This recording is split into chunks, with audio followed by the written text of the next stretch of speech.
St. George and the River Horse, a Regent's Menagerie novella by Catherine Bilson. Narrated by Catherine Bilson. Prologue. The Bedchamber of the Prince of Wales, Carlton House, London, 1814. Your Royal Highness. The voice wasn't loud, and at first His Royal Highness Prince George, Prince of Wales and Regent for his regrettably insane father, ignored it. The speaker was persistent, however, repeating the salutation, until eventually the prince flung away the pillow he had been clutching over his aching head and glared at his aide. "What?" Prinny barked, blinking bloodshot, weary eyes. "Your appointment, Your Royal Highness." Bloody hell-fire. He did, distantly, recollect having agreed to meet with someone at noon today. Somewhere he had to go, perhaps. "What time is it?" "A little after 2. Close enough. No one who knew him ever expected him to be on time anyway. "Breakfast and wine," the prince requested, pushing himself to sit upright with several grunts of discomfort. "And remind me who it is exactly I have an appointment with."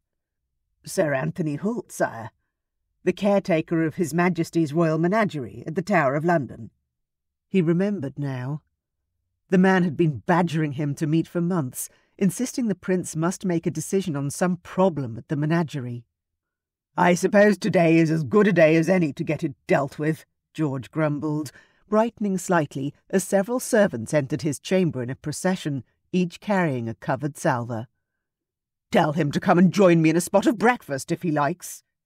Sir Anthony was an ordinary-looking sort of chap, George thought, middle-aged with prematurely grey hair and deplorably dull taste in waistcoats. He was rescued from being entirely forgettable by the fact that a large black bird was riding serenely on his shoulder. "I say, is that one of the tower ravens? Thought they weren't supposed to leave the tower, what?" George peered at the bird, which peered back at him from beady black eyes, and then, to his astonishment, said, "Hello," in a deep, croaky voice. "This is Dante," Sir Anthony replied, unperturbed. "He is one of we call them the reserve ravens. There must always be at least 6 at the tower, of course, but we ensure there are always reserves by conducting a breeding programme. The ravens are hand-reared to ensure they are tame and easy to handle." "Do they all talk?" George asked, rather intrigued, though not sufficiently so to forget to eat his breakfast. "Most of them have at least a small vocabulary, yes."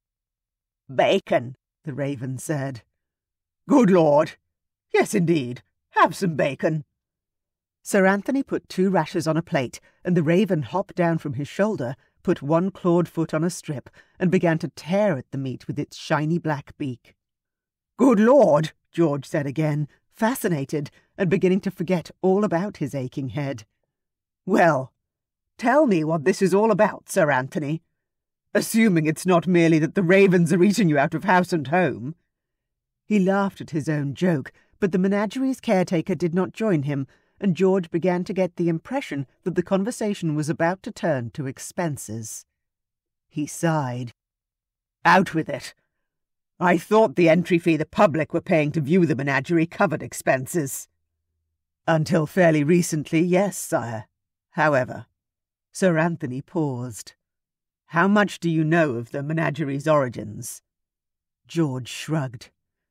"Visiting diplomats have been giving the royal family exotic animals as gifts for centuries." Quite. Often breeding pairs, but out of their natural environments they rarely bred, except for the lions, who have always been quite enthusiastic about the endeavour. But I digress. Over the last few decades, as explorers have investigated the world and brought us more information about the animals' original habitats, we have been attempting to mimic those better, to improve health and longevity for His Majesty's property, and, well, to be blunt, the animals have done what breeding animals do, and now we have more of them than we have space to house or budget to feed." "How many more?" Sir Anthony discreetly placed a folded piece of paper on the table, in between the breakfast dishes. George sighed again. "Do I take it that these are not exactly cute animals, the kind we might actually be able to sell to raise funds. Sir Anthony inclined his head. George debated floating the idea of an exotic animal hunt, perhaps in the woods at Windsor, but the way Sir Anthony was stroking the back of the raven, which had now finished its bacon and perched on Sir Anthony's knee, made George think the man was probably a great animal lover and would not take kindly to the idea. "I'll think of something," he said. "Very good, Your Highness, and thank you for making the time to see me." "Thank you," the raven echoed, and then, obviously astutely sensing the meeting was over, "Goodbye." "Goodbye," George said, more to the raven than to Sir Anthony, privately admitting to himself that he was more than a little charmed. When Raven and caretaker had departed, George sighed, took a large gulp of his wine, and unfolded the piece of paper on the table. "Good Lord," he said. "What the devil is a capybara, anyway?" 2 weeks later.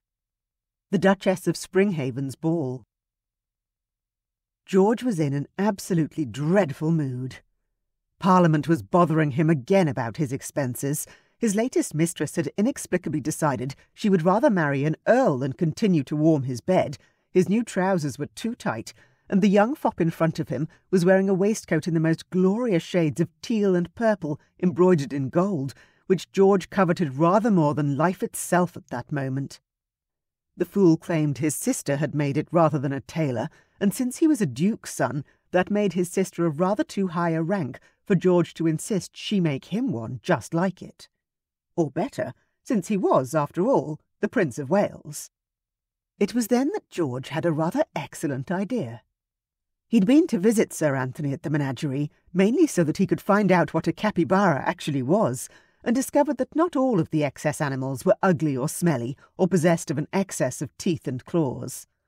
Some of them were rather charming. "Lady Sarah," he said to the Duke's daughter in question, "I should like to bestow a gift upon you. Inspired by your impeccable fashion taste and the black and white stripes of your gown, I shall gift you a zebra." The lady looked briefly startled, but curtsied smoothly. "I am deeply honoured, sire. I shall be sure to think of a suitable gift for you in return." George glanced once at her brother's waistcoat, and Lady Sarah, obviously no fool, curtsied again. Satisfied, George signalled for more wine. He couldn't easily sell the animals, but he could give them away as signs of royal favour, or disfavour, it occurred to him. And the recipients would be obliged to not only care for the animals, but to give George gifts in return. Possibly expensive, resellable gifts. He smiled and took another drink of wine. Chapter 1. A relentless spring downpour hammered on the imposing windows of the St. George townhouse in London, seemingly seeking entrance to smother the hearty fire that heated the room. Julian, the esteemed Baron St. George, slouched comfortably in his preferred armchair, one long leg casually draped over the other, with an untouched book lazily resting on his lap. His sandy brown hair was dishevelled from his repeated habit of threading his fingers through it in absent-minded frustration, while his expressive blue eyes drifted between the neglected pages of his book and the mesmerising flames frolicking within the fireplace. "My lord!" The voice of his butler pierced the stillness of the room and interrupted Julian's boredom as he announced the arrival of a letter. "From your brother, sir." "Ah, Christian," Julian murmured, setting his book aside and reaching for the missive. He couldn't help but smile as he saw the familiar scrawl of his younger brother. It had been too long since they last spoke, and he hoped this letter brought good news. As he broke the seal and unfolded the parchment, Julian felt a curious mixture of anticipation and trepidation. What could have possibly compelled Christian to put pen to paper? His brother was not known for being a correspondent, preferring instead the company of his fellow man and the great outdoors. "Dearest Julian," the letter began, "I must get straight to the point, for I can hardly contain my excitement. I have met the most enchanting woman, Lillian Granville, daughter of the Earl of Ensdale, and I am absolutely certain that she is the one I wish to marry." Julian raised an eyebrow, impressed by the conviction with which his brother declared his intentions. Christian was not prone to impulsive declarations of love, and so Julian knew that this young lady must be something quite special indeed.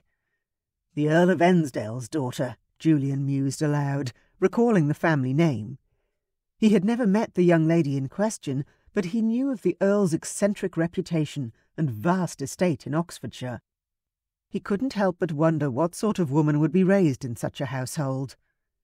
"Imagine, Julian," Christian's letter continued, "the most brilliant azure eyes, framed by golden curls that cascade down like a sunlit waterfall.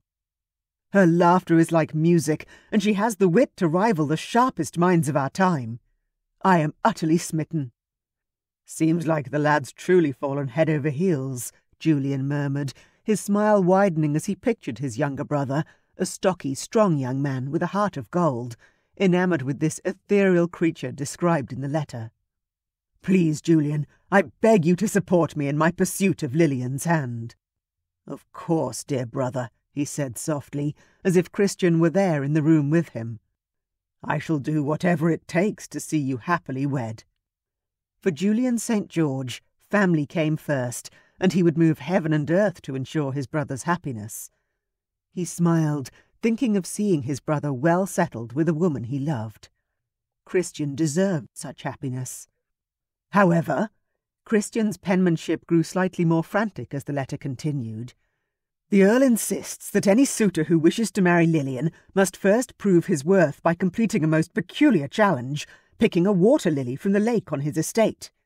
But alas, this is no ordinary lake. It is home to the Earl's pet hippopotamus, a monstrous creature that terrorizes any who dare approach its watery domain." "Great heavens!" Julian breathed, his eyes widening at the absurdity of the situation. "What nonsense!" "Several brave gentlemen have already attempted this Herculean task, and failed," Christian went on. "The latest suitor, poor Lord Fitzroy, found himself with a broken leg after being chased by the furious beast. I will need your cunning, dear brother, to help me navigate this dangerous path and secure Lilian's hand." Julian leaned back in his chair, his face etched with concern for his younger brother. The bond between them was close, forged in the fires of their shared childhood and strengthened through years of laughter, tears, and fierce loyalty. To see Christian so desperate for his aid only made Julian all the more determined to help him succeed. "By Jove, this is madness," he muttered, running a hand through his hair. "But if it's what you need, then I shall do everything within my power to help you win, Lady Lilian." As the thought settled within him, Julian couldn't help but chuckle at the very idea of it all. A hippopotamus of all things! In England! Yet, if there was one thing he'd learned in his 3 decades of life, it was that love often inspired people to make the most astonishing choices.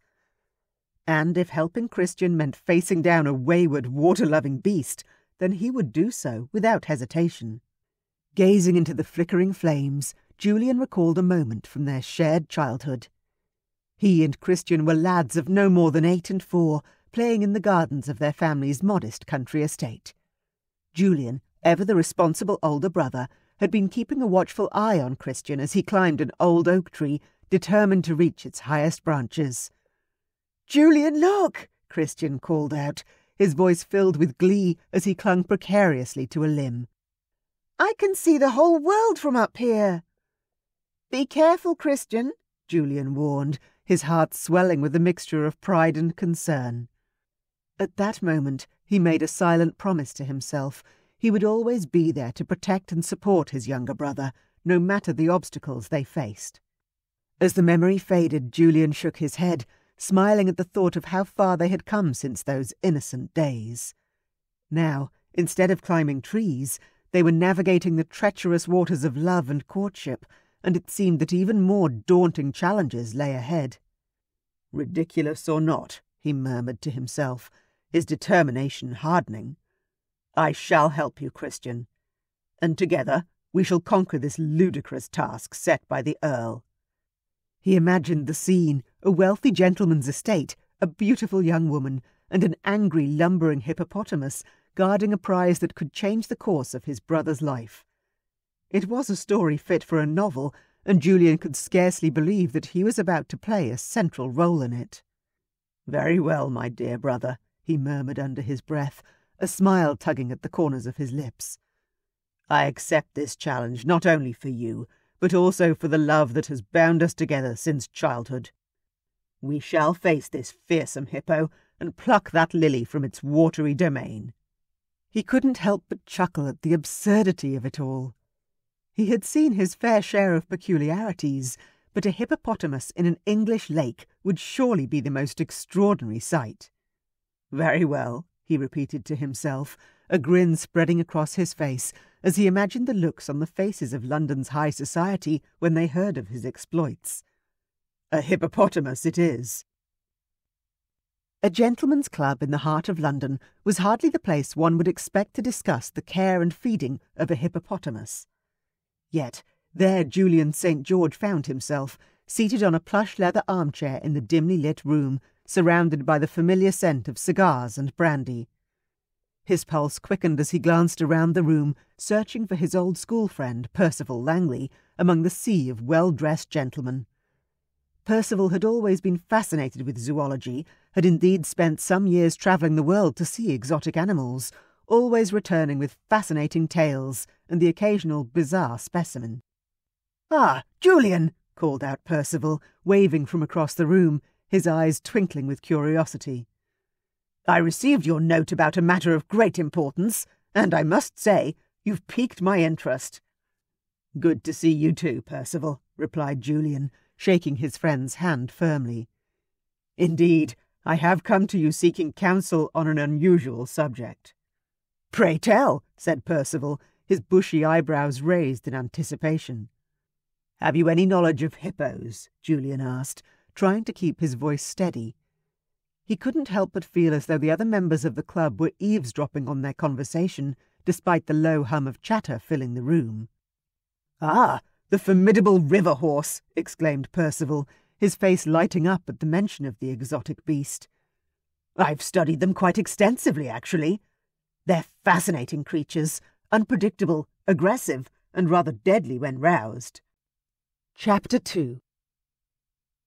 The morning sun peeked through the treetops, casting dappled shadows across the grounds of the Royal Menagerie at Windsor Castle. Rosamund Hoult strolled along the gravel paths, her sturdy figure clad in a practical gown, her dark brown eyes alight with curiosity and enjoyment. In the crook of her arm rested a large raven, his black feathers glossy in the sunlight. Whisper, her constant companion, tilted his head and regarded her with an intelligent gaze. "Good morning, Mr. Pritchard," Rosamund called out cheerfully to an elderly groundskeeper, who tipped his hat in response. She continued on her daily rounds, stopping to supervise the feeding of the elephants, admire the playful antics of the monkeys, and exchange pleasantries with the other caretakers. Her life was filled with the wonders of the natural world, but somewhere deep within her heart lingered a yearning for adventure beyond these familiar confines.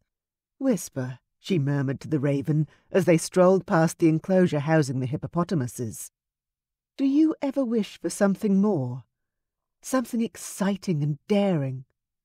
"More," Whisper echoed in his soft, whispery voice, his beady eye fixed on her face. "Indeed," Rosamund sighed wistfully, watching the massive creatures wallow lazily in their pond. "I love this place, but sometimes I dream of grand balls and moonlit gardens, of witty conversation and stolen glances." "Glances?" the raven croaked, attempting to bury himself in her hair, but finding it too short and slick to accommodate him. "Perhaps I've read too many novels," she mused, gently disentangling Whisper's long talons from her locks. "But one can't help but wonder what it would be like to be swept off one's feet by a dashing gentleman, or engage in a battle of wits with a clever and charming rogue." "Rogue!" Whisper squawked, with apparent glee, flapping his wings excitedly. "Exactly," Rosamund laughed, scratching the raven's head affectionately. "A bit of adventure, that's what we need, isn't it, my friend?" "Adventure," he agreed, as they continued on their way, their hearts filled with dreams of excitement beyond anything they had yet experienced. As if her wish had been granted, a tall, lean figure appeared, strolling the paths of the menagerie. He was speaking with one of her fellow keepers, a man who looked after the various species of primates, and who was currently carrying a baby monkey in his arms, which the gentleman was examining with cautious curiosity. "Whisper, who on earth could that be?" she murmured, squinting her eyes to get a better look at the unfamiliar man, who seemed so out of place amongst the wild creatures. "Visitor," Whisper croaked, his head cocked to one side, mirroring Rosamund's curiosity. "Indeed? But not just any visitor," she mused, observing his sandy brown hair, blue eyes and refined clothing. He was clearly a gentleman, and unlike any she had met before. Even as she watched him, her fellow keeper turned and pointed in her direction. The stranger gave a small bow of thanks, and then, to Rosamund's surprise, began striding towards her with great purpose. "I have the honour of addressing Miss Hoult, I believe," the stranger asked with a polite bow. "I am Lord Julian St. George, Baron St. George." "Lord St. George," she replied, her voice tinged with surprise as she offered a suitably deferential curtsy. "What brings you to the menagerie?" Well, you see, it's about my brother Christian and his beloved," he began, casting an awkward glance at the hippopotamus enclosure nearby. "There's a small matter of water lilies and a rather stubborn earl, and a hippopotamus." "Water lilies?" Rosamund echoed, raising a curious eyebrow. "This sounds like an intriguing story, my lord, but I think I'll need a little more detail, as presumably you are here to seek my expertise regarding the hippopotamus in your tale." "Allow me to explain," Julian said, his cheeks flushing slightly. "My brother is quite smitten with Lady Lillian Granville, but her father, the Earl of Ensdale, refuses to give his blessing for them to wed unless Christian can procure some rare water lilies. A peculiar request, I know. It seems these lilies only grow in the pond where the Earl's hippo resides, a fearsome beast, determined to defend his territory against all intruders, and so we are in desperate need of your expertise." "Ah, yes," Rosamund said, nodding sagely. "I haven't been to Ensdale, but I do know of Caesar, a very fine hippopotamus. The largest in England at the present time, I believe." "Larger than that one?" Julian asked, swallowing hard as he glanced at the massive creature that had just submerged itself once more beneath the murky waters. "Indeed," she said, her eyes sparkling with mischief. "And extremely territorial, so I understand. He wasn't like that when the king, then the Prince Regent, gifted him to Ensdale, of course. He was only a youngster then. The size of Cleopatra there." She gestured to a hippo currently grazing beside the lake, a creature little larger than a common dairy cow. "The prince gave away a hippo," Julian said, obviously bewildered. Rosamund sighed, glancing sideways at him. "About 5 years ago, yes. My father, Sir Anthony, is the chief keeper of the menagerie. He advised the Regent of a certain surplus of animals, and the Regent, in a fit of benevolence, bestowed many of them on his friends and cronies." "That sounds as though it may have been a somewhat chaotic time," Julian said, making her smile at his diplomatic phrasing. "You have no idea," she answered, thinking of the innumerable tales of chaos which had made their way back to the menagerie over the years. "And the repercussions are still ongoing, as evidenced by your brother's hippopotamus problem." "Well, yes," Julian agreed. "I must admit, I didn't quite comprehend the scale of the problem until I saw the size of the creatures." "Did you know, my lord," Rosamund said, turning to face him with a gleeful smile, "that hippos are responsible for more human fatalities in Africa than any other large animal?" "Really?" Julian replied, swallowing hard as he glanced uneasily at the massive creatures again. "Of course, our hippos here at the menagerie aren't quite as fearsome as their wild counterparts," she continued. "But they do have their quirks. For example," she pointed to a particularly large specimen, "Old Bess there doesn't like men wearing bicorn hats. She finds them terribly offensive. We think it's because of the navy ship she was brought here on from Africa." Offensive, Julian echoed, with a slightly nervous-sounding chuckle. Well, I am glad I am not a naval man in that case. Indeed, my lord, she agreed. Now, as for your quest, she turned serious. I must admit, I'm not certain how I can be of assistance. Hippos are unpredictable creatures, and Caesar is known to be exceptionally aggressive. I cannot work magic and tame him to my hand, as a virgin might a unicorn in a fairy tale. Miss Hoult, I understand the risks involved, Julian assured her, his expression earnest. But this is a task I must undertake for my brother's sake. Ah, I see, Rosamund mused, her lips quirking into an amused smile. So, the fate of their love rests on my ability to outsmart a hippopotamus. Quite so, Julian admitted. And time is of the essence, as there's to be a house party at Ensdale Park. Christian hopes to present the lilies to Lady Lillian and win her father's approval. I will, of course, compensate you handsomely for your efforts, he added delicately. Whisper, what do you think? Rosamund asked her raven, who had been perched quietly on her shoulder. Help, he croaked, flapping his wings excitedly. Very well, she agreed, turning her attention back to Julian. We shall help you obtain these precious water lilies. Relief washed over his features, and she thought that he obviously cared greatly for his brother's happiness. Thank you, he said, his voice deep and sincere.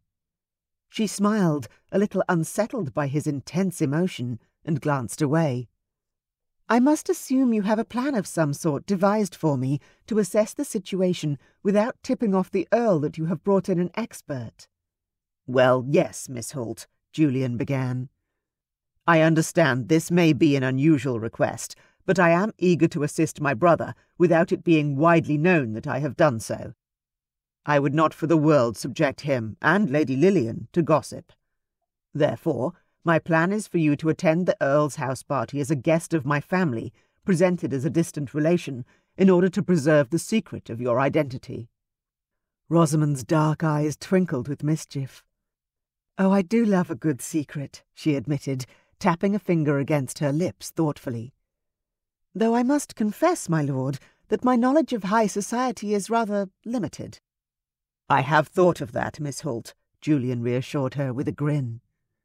I recruited my mother, who is as expert in the ways of high society as I do not doubt you are in the care and feeding of hippopotamuses. Or is it hippopotami? Either is grammatically correct, but I prefer hippopotami, she nodded absently, her mind racing with images of silk gowns and whispered intrigue. Could she successfully navigate the rules and expectations of the ton? Or would she find herself out of her depth amidst the glittering elite? Tell me more about Christian, she requested, hoping to better understand the man behind this daring scheme. Ah, my dear brother. Julian sighed fondly. He has never been one to wear his heart on his sleeve. When he told me he had fallen in love with Lady Lillian, I knew he was sincere. He would move heaven and earth to make her happy. Such devotion is both rare and admirable, Rosamund mused, her curiosity piqued. Very well, Lord St. George. I shall lend my aid to your brother's cause. Thank you, Miss Hoult, Julian replied, his eyes shining with gratitude. I assure you we will never forget your kindness. Then let us waste no more time, Rosamund declared, her heart swelling with anticipation. We have a hippopotamus to outwit, and a love story to see through to its happy conclusion. As they continued to discuss their plan of action, Rosamund couldn't help but feel as though she were on the brink of a grand adventure, one that would test her wits and challenge her understanding of the world beyond the menagerie's gates. Lord St. George advised that his mother was willing to accompany them to the house party and present Rosamund as a distant relation in order to aid their plan, but had expressed a desire to meet Rosamund first. And so, if you are willing, I and my carriage are at your disposal, he concluded. Now? Rosamund gulped a little nervously, glancing down at her plain dress. Hardly suitable attire in which to be presented to a dowager baroness. There is no time like the present. He smiled, tilting his head at her curiously. If you are concerned about your mode of attire, please do not be. My mother can appear formidable, but she is also exceptionally fond of gardening, and has several gowns significantly less presentable than your current attire, in which she can regularly be found kneeling in a garden bed. Rosamund smiled at that and nodded. In that case, my lord, I am at your disposal. As the carriage came to a stop, she peered out the window, taking in the grand manor before her. Its elegant facade seemed almost to mock her, as if daring her to step into a world where she did not belong. "Are you ready, Miss Hoult?" Julian asked, his tone encouraging. Rosamund hesitated for a moment, her fingers gripping the edge of the carriage door. "As ready as I'll ever be," she replied, steeling herself for what lay ahead.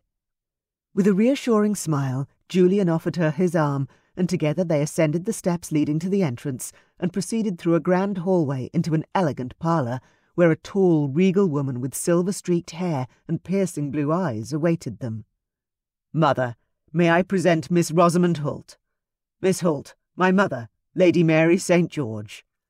"Charmed, my lady," Rosamund murmured, curtsying as gracefully as she could manage.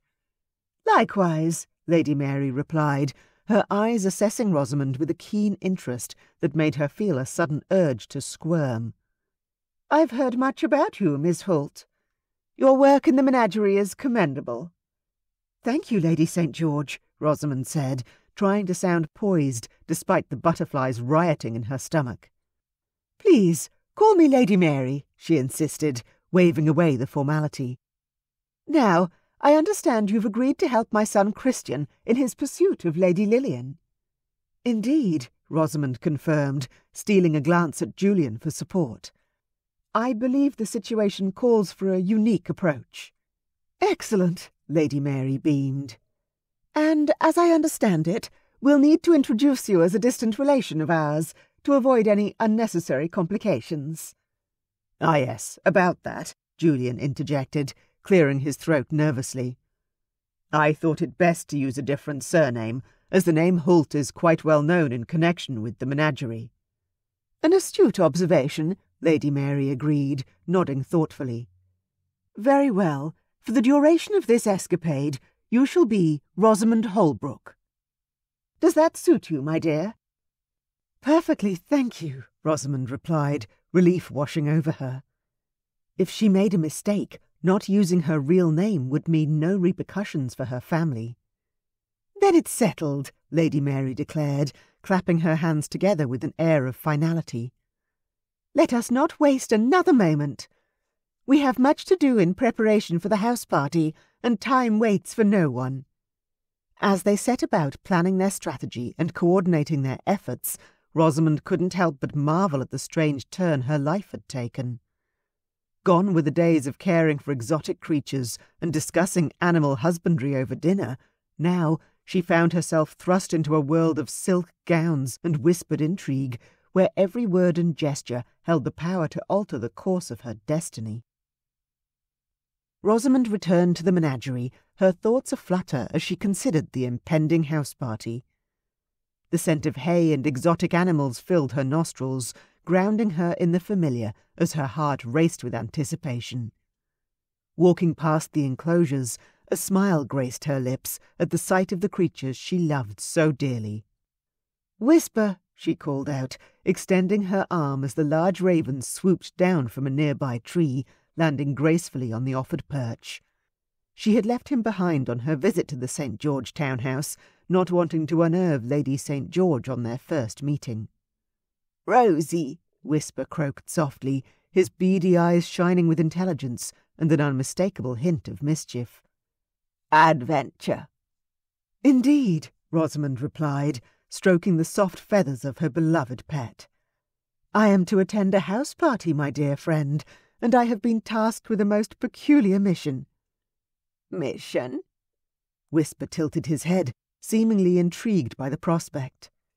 "An adventure for the sake of love, Whisper," Rosamund confided, feeling both excited and anxious about the tangled web surrounding Christian, Lillian, and the water lilies.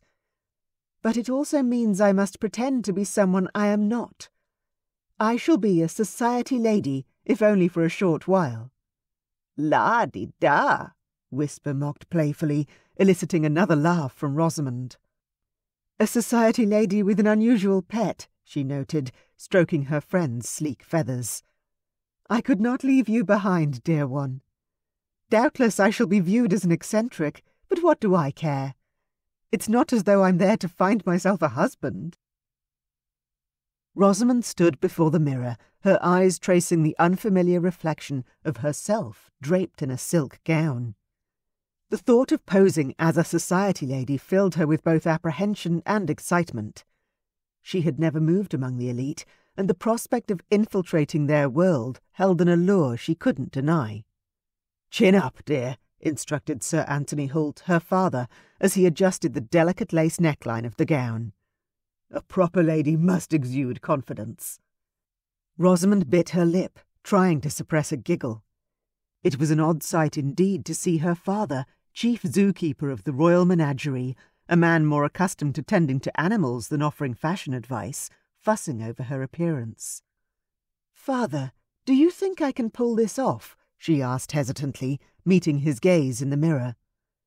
"I've never even been to a ball, let alone interacted with people of such high standing." "Rosamund, my dear," Sir Anthony replied soothingly, "you are intelligent, resourceful, and kind-hearted. You have nothing to fear." He gave her a reassuring smile. "And remember, there will be no consequences to your position at the menagerie if you should fail." "Thank you, father," she whispered, touched by his unwavering support. "Besides," he added with a twinkle in his eye, "your mother was quite the social butterfly in her day. Perhaps some of her grace has rubbed off on you." "Perhaps," Rosamund mused, a memory of her late mother's gentle laughter floating through her mind. Over the next few days, Rosamund dedicated herself to mastering the intricate dance of high society. She practiced curtsies until her legs ached, perfected the art of small talk, and studied etiquette manuals until she could recite the rules of propriety in her sleep. At last the scheduled day for her departure arrived, and as the St. George carriage rumbled down the gravel drive, carrying Rosamund away from the familiar comforts of the menagerie and towards the unknown adventures that awaited her, she gazed out at the receding landscape with a mixture of anticipation and nervousness. "Let's hope we can pull this off, Whisper," she murmured to the raven perched on the seat beside her. "True love depends on our success." "True love," echoed Whisper, mispronouncing the unfamiliar words, and making Rosamund laugh despite the nerves churning in her belly. "At least I have you, dear one." She opened the small pouch she always carried and offered him a piece of cracked walnut. He croaked gleefully and accepted the treat from her hand.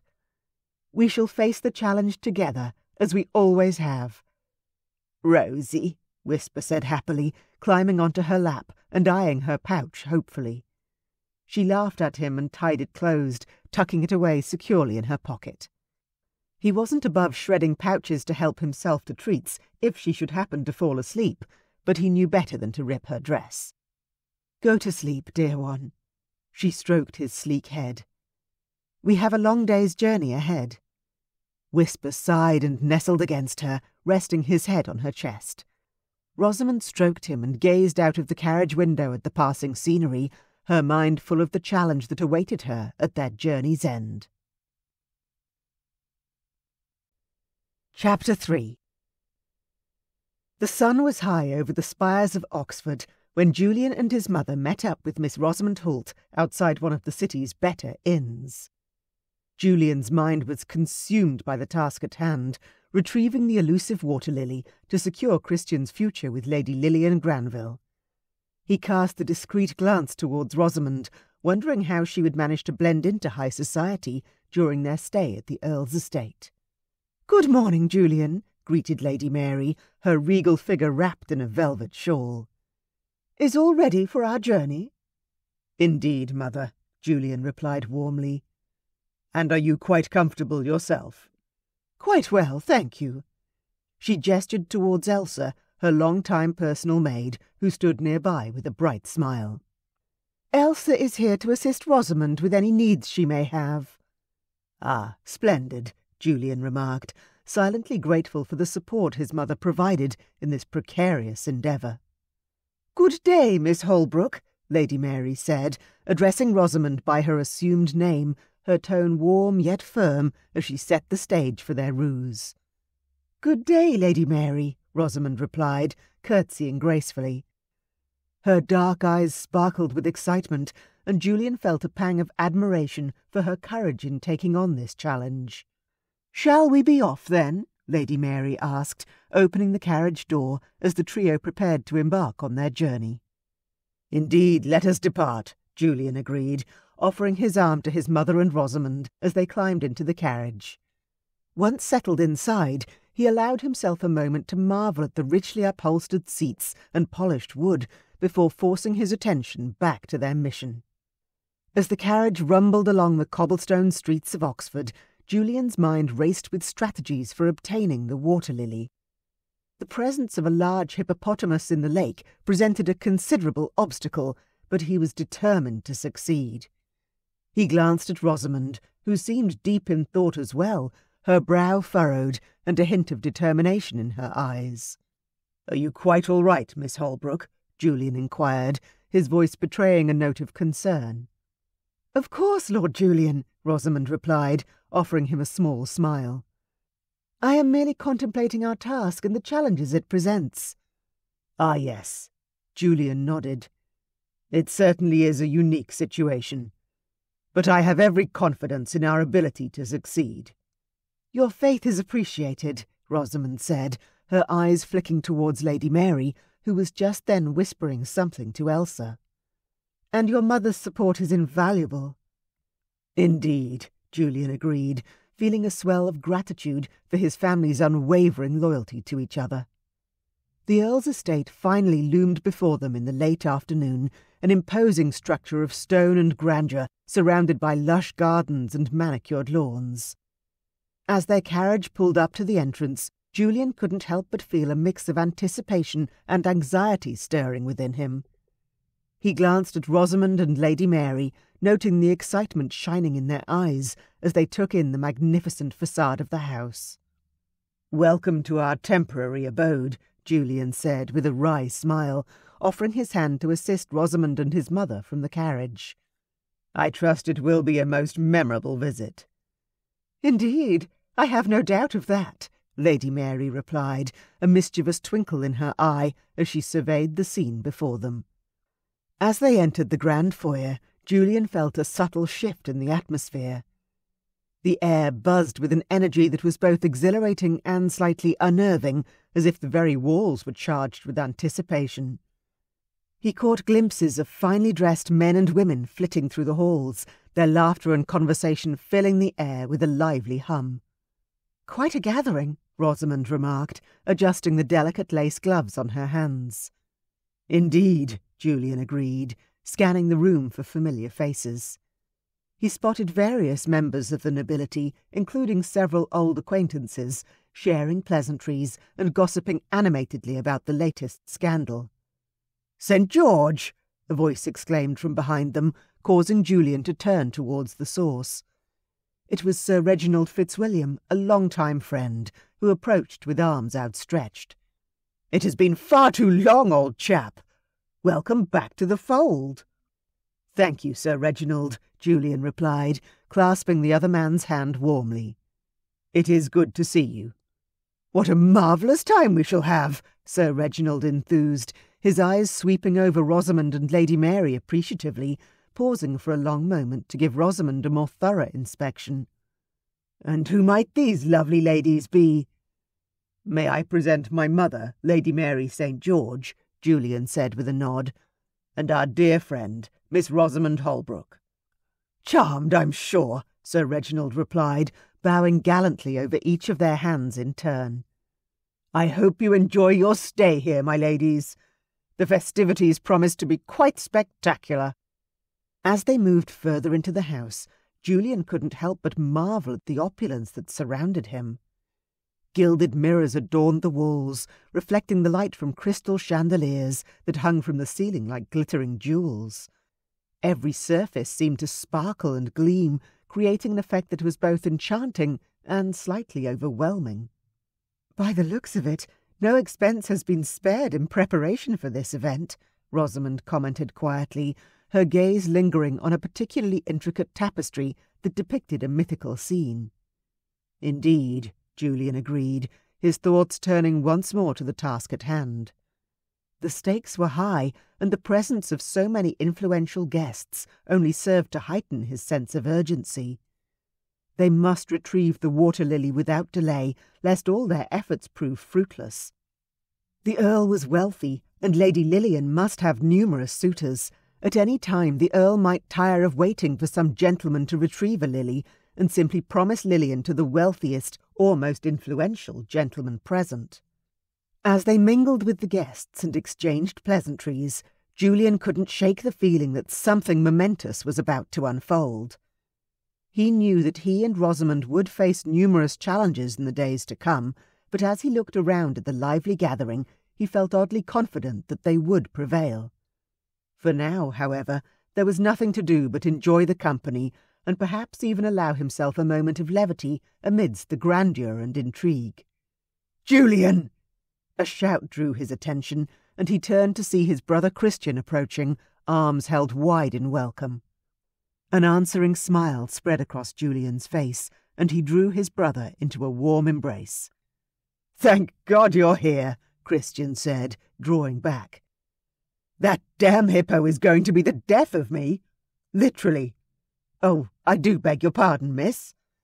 He looked abashed at having cursed in front of a lady, but Rosamund only smiled and waved away his apology.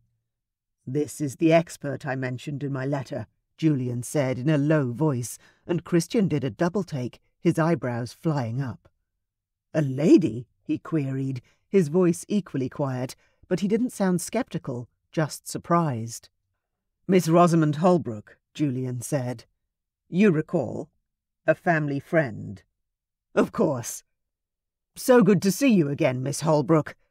Christian bowed over her hand, his smile warm. "You must come and meet Lady Lillian," he said to both of them, and Julian couldn't suppress his smile at the joy he saw reflected in his brother's face when he spoke of his beloved. Lady Lillian was as beautiful as Christian had claimed, with shining golden curls and eyes like a blue summer sky, but she was made even lovelier to Julian by the way she looked at his brother. This was truly a love match, and he cursed the Earl for his stupid short-sightedness in promising Lillian to whoever could procure the water lilies from the hippo's lake.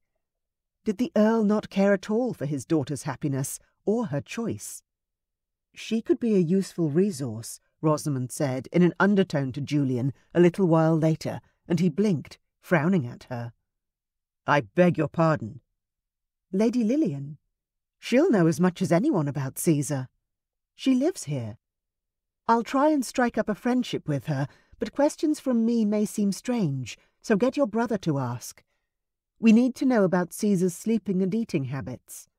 It would truly never have occurred to Julian to ask Lady Lillian for help, but considering the way Lillian was looking at Christian, of course she would surely be eager to assist in any way she could. With a nod of appreciation for Rosamund's ingenuity, he caught his brother's elbow and in a low voice advised Christian of the information they sought. "Julian," his mother called to him, "the housekeeper is here to show us to our rooms. I want to refresh myself before dinner. Come along, Miss Holbrook. Let us retire above stairs." "Of course, Lady Mary." Rosamund offered a deferential curtsy to the lady and gentleman she was then speaking with, and went to attend his mother. Julian followed along in their wake. From the window of the bedroom he was to share with Christian, even Ensdale Hall was not large enough to give every guest at this house party a room of their own, and single gentlemen were expected to share. Julian caught a glimpse of water in the near distance and craned his neck. "Is that the lake?" he asked when Christian came in. "The devil's lair indeed."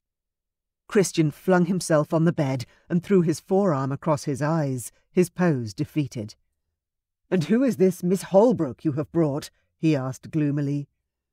When you said you were bringing an expert on hippopotamuses, I hardly expected a society lady in a silk gown." "Do not be fooled," Julian reprimanded. "The silk gown is merely camouflage, so that she will not be suspected as an impostor at the house party. Her father is the curator of the Royal Menagerie, and the lady herself is the keeper of large animals at Windsor, including hippos. She has known Caesar since he was born." That made Christian sit up and look a little more hopeful, and Julian clapped his brother on the shoulder. "Fear not, brother. We shall steal your lilies and achieve your goal, and win the hand of the fair Lady Lillian for you." "I knew you'd come through for me, Julian." The look Christian turned on him was so full of faith in his abilities, Julian vowed to himself then and there that no matter what it took, his brother would have those lilies in hand before the house party ended. Even if he had to shoot that damned hippo dead to do it. "She's very pretty," Christian said, dragging Julian's thoughts away from the hippo problem. He smiled indulgently at his younger brother. "She is indeed. I quite see why you are so smitten with Lady Lillian." "I wasn't talking about Lillian." Christian grinned slyly. "I meant your Miss Holbrook, or whatever her real name is." "I hadn't noticed," Julian lied blandly. Christian's look was laughingly sceptical, but Julian ignored him. He could not afford to take the time to notice the way Rosamund's black hair shone like the feathers of her pet raven, sleek and glossy, or the sharp intelligence in her bright brown eyes. He had a hippo to outwit, and Rosamund was a distraction he could not afford. Chapter 4. The dining room was awash with the warm glow of candles, their flickering flames casting dancing shadows on the polished mahogany table. Silverware gleamed, and fine china clinked gently as guests busied themselves with their meals. Rosamund found herself seated far down the table from Lord Julian St. George. "Such a shame our seats are determined by precedence," mused a lady to Rosamund's left. "It does tend to put a damper on interesting conversation." "Indeed," Rosamund agreed, stealing a glance at Julian. He appeared deep in conversation with their host, his blue eyes focused intently. She sighed inwardly, turning her attention back to the conversation at hand. Attempting to maintain her facade as a society lady, Rosamund listened politely to the surrounding chatter about fashion and politics. However, she could not resist slipping in an innocuous question about the hippopotamus when one of the gentlemen mentioned a regret that the lake was of no use for fishing. "Have any of you ever encountered such a creature before?" she asked casually. "Good heavens, no!" exclaimed Miss Beatrice Tilbury, a petite older lady with an apparent fondness for lace. Rosamund had never seen so much lace on a single gown before. "I've heard they're quite ferocious. I wouldn't want to get too close." "Ah, yes, but fascinating creatures nonetheless," Rosamund replied. She wished she could share her knowledge of the animals she cared for, but she knew it would be unwise to reveal her true profession. "Quite right," chimed in a nearby rotund gentleman with a bright scarlet waistcoat. "My brother-in-law brought back the most delightful sketches of one he saw on his travels through Africa. The sheer size of the creature is astounding." As the conversation continued, Rosamund found her attention drawn back to Julian. What was he discussing with such fervour with his dinner partner? She chastised herself for her wandering thoughts, reminding herself that it was foolish to entertain any romantic notions about the handsome baron. After all, she was merely pretending to be a lady of his social standing. "Miss Holbrook?" Miss Beatrice's voice brought Rosamund back to the present. "Forgive me," Rosamund said with an apologetic smile. "I fear my mind had wandered." "Ah, we've all been there, dear," Miss Beatrice replied kindly, patting Rosamund's hand. "Now tell me, have you ever travelled to the colonies?" "Actually, I haven't," Rosamund confessed, grateful for the change in subject. As she shared her fabricated stories of her parents' travels, her gaze occasionally strayed back to Julian. Having just managed to redirect her attention back to the conversation at hand, her attention kept being drawn by the high-pitched tinkle of laughter coming from further up the table. It was Lady India, the beautiful and exotically named younger sister of a duke, who had been seated as Julian's dinner partner for the evening. Her name spoke of adventure and travels, of which Rosamund had had little. She watched as the young woman leaned in closer to Julian, her hand delicately resting on his sleeve as she shared some amusing anecdote. "Miss Holbrook," the scarlet-waistcoated gentleman addressed her, "do you think it would be possible to train such a creature as a hippopotamus?" Well," Rosamund hesitated, torn between answering the question and watching Lady India's flirtatious advances. "I believe they are rather unpredictable by nature, so training them might prove difficult." "Quite right," Miss Beatrice agreed, nodding sagely. "One must always approach such wild creatures with caution." "Indeed," Rosamund muttered, her eyes drifting back to Julian. The corners of her mouth turned down in a slight frown as she observed Lady India's continued laughter and physical contact. It was silly, of course. Julian was far above her social standing, and the notion that she might have a chance with him was preposterous.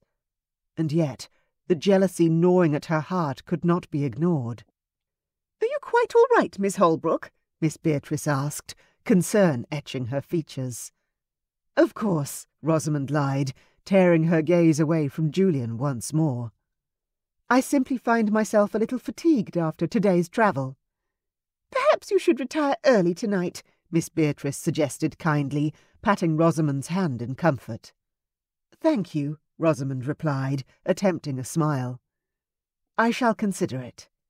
As the dinner wore on, Rosamund attempted to focus on the conversations at her end of the table, but her gaze and thoughts invariably strayed back to Julian. She knew it was futile, that the jealousy she felt only led her down a path of heartache and disappointment. The dinner had finally come to an end, and Rosamund found herself in the drawing-room amidst the ladies, engaging in idle chatter about fashion and courtship. The sumptuous fabrics of their gowns rustled with every movement, and the scents of lavender and rose perfumes filled the air.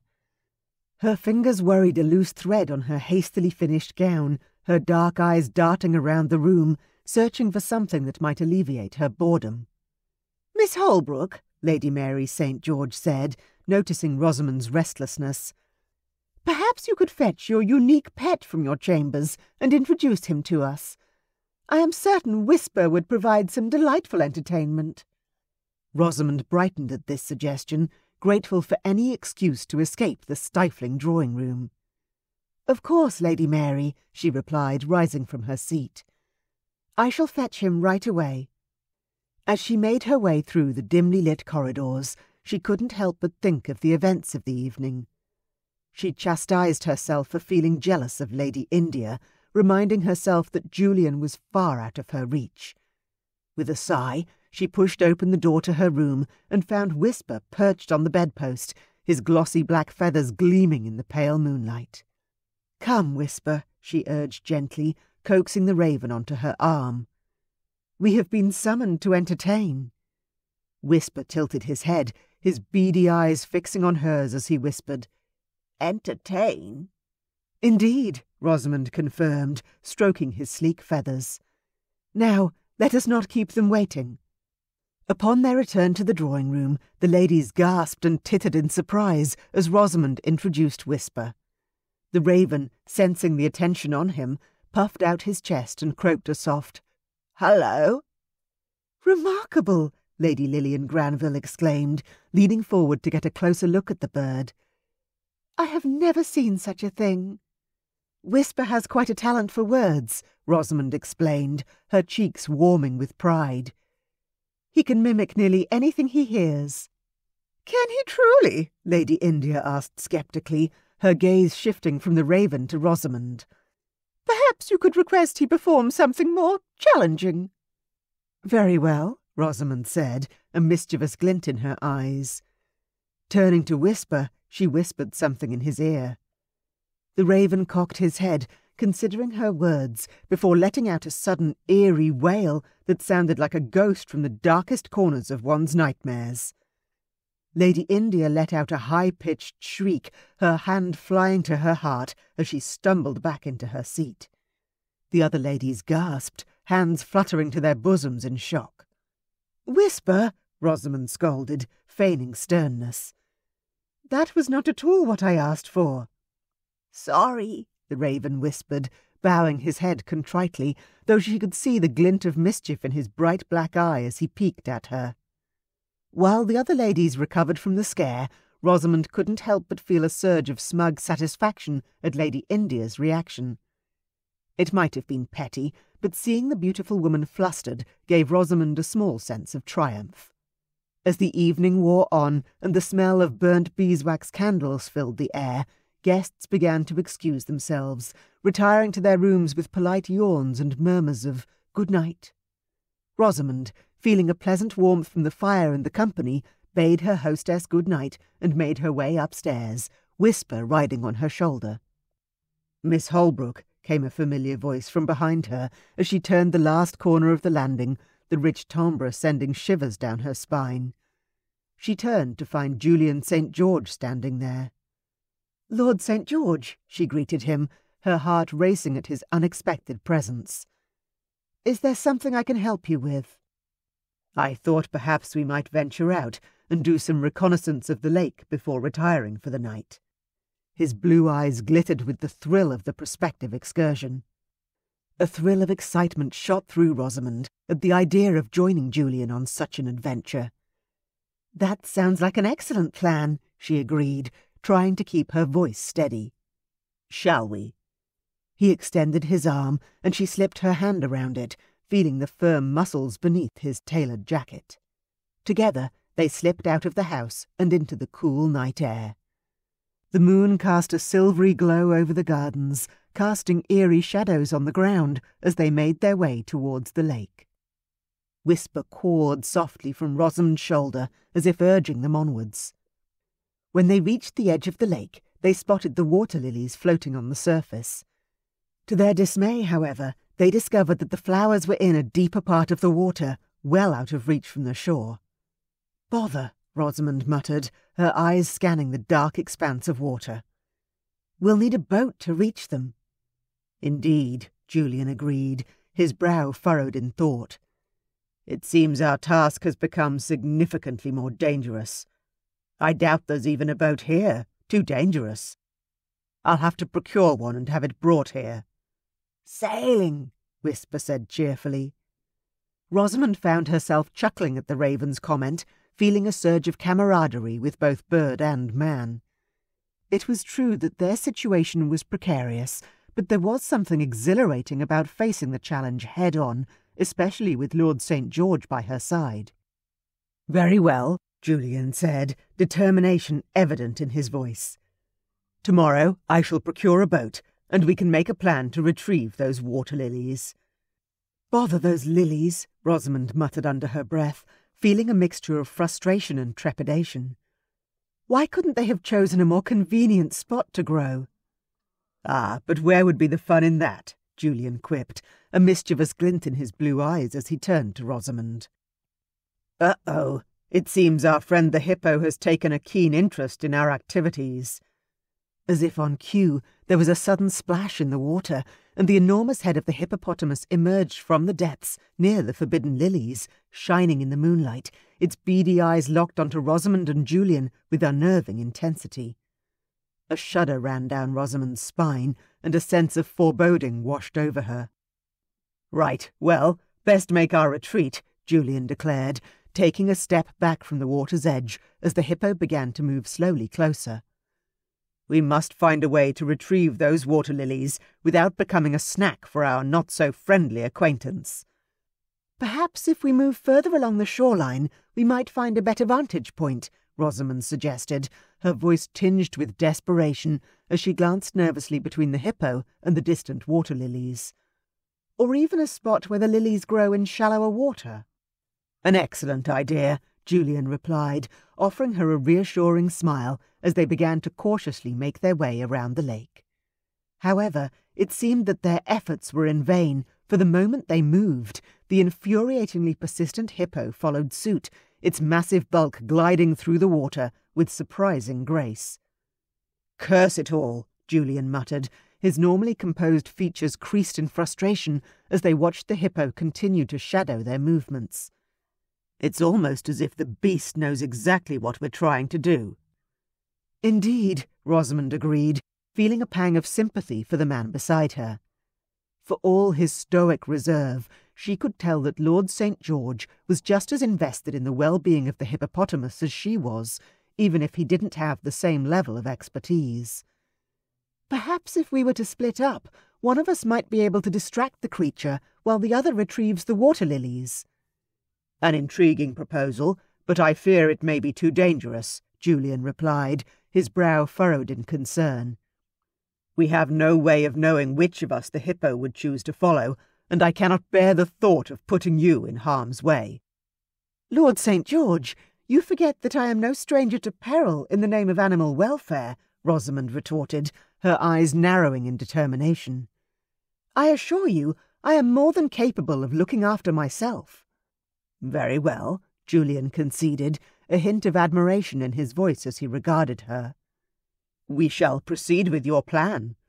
On the count of 3, we shall each run in opposite directions and hope that our friend here will find itself torn between us." "Agreed," Rosamund stated, steeling herself for the daring gambit. 1, 2, 3. With that, they sprinted away from one another, their hearts pounding in their chests, as the hippo let out a bellowing snort and began to give chase. To their horror, it seemed that the beast had chosen its quarry, Rosamund. "Run!" Julian shouted from his position on the other side of the lake, his voice filled with panic. "I'll try to draw its attention." As she sprinted along the shoreline, her skirts billowing around her legs, Rosamund felt a perverse sense of amusement at the absurdity of the situation. Here she was, being chased by a hippopotamus, all because of a handful of water lilies. The ground beneath her feet suddenly shifted, and before she knew it, Rosamund found herself toppling head first into a shallow stream that fed into the lake. The cold water enveloped her, drenching her dress and hair, and she sputtered indignantly as she struggled to right herself.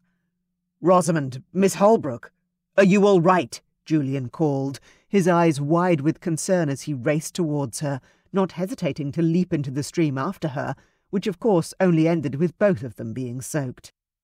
"Never better," Rosamund grumbled, attempting to wring out her saturated garments as she scrambled out of the water. "At least our friend appears to have lost interest for the time being."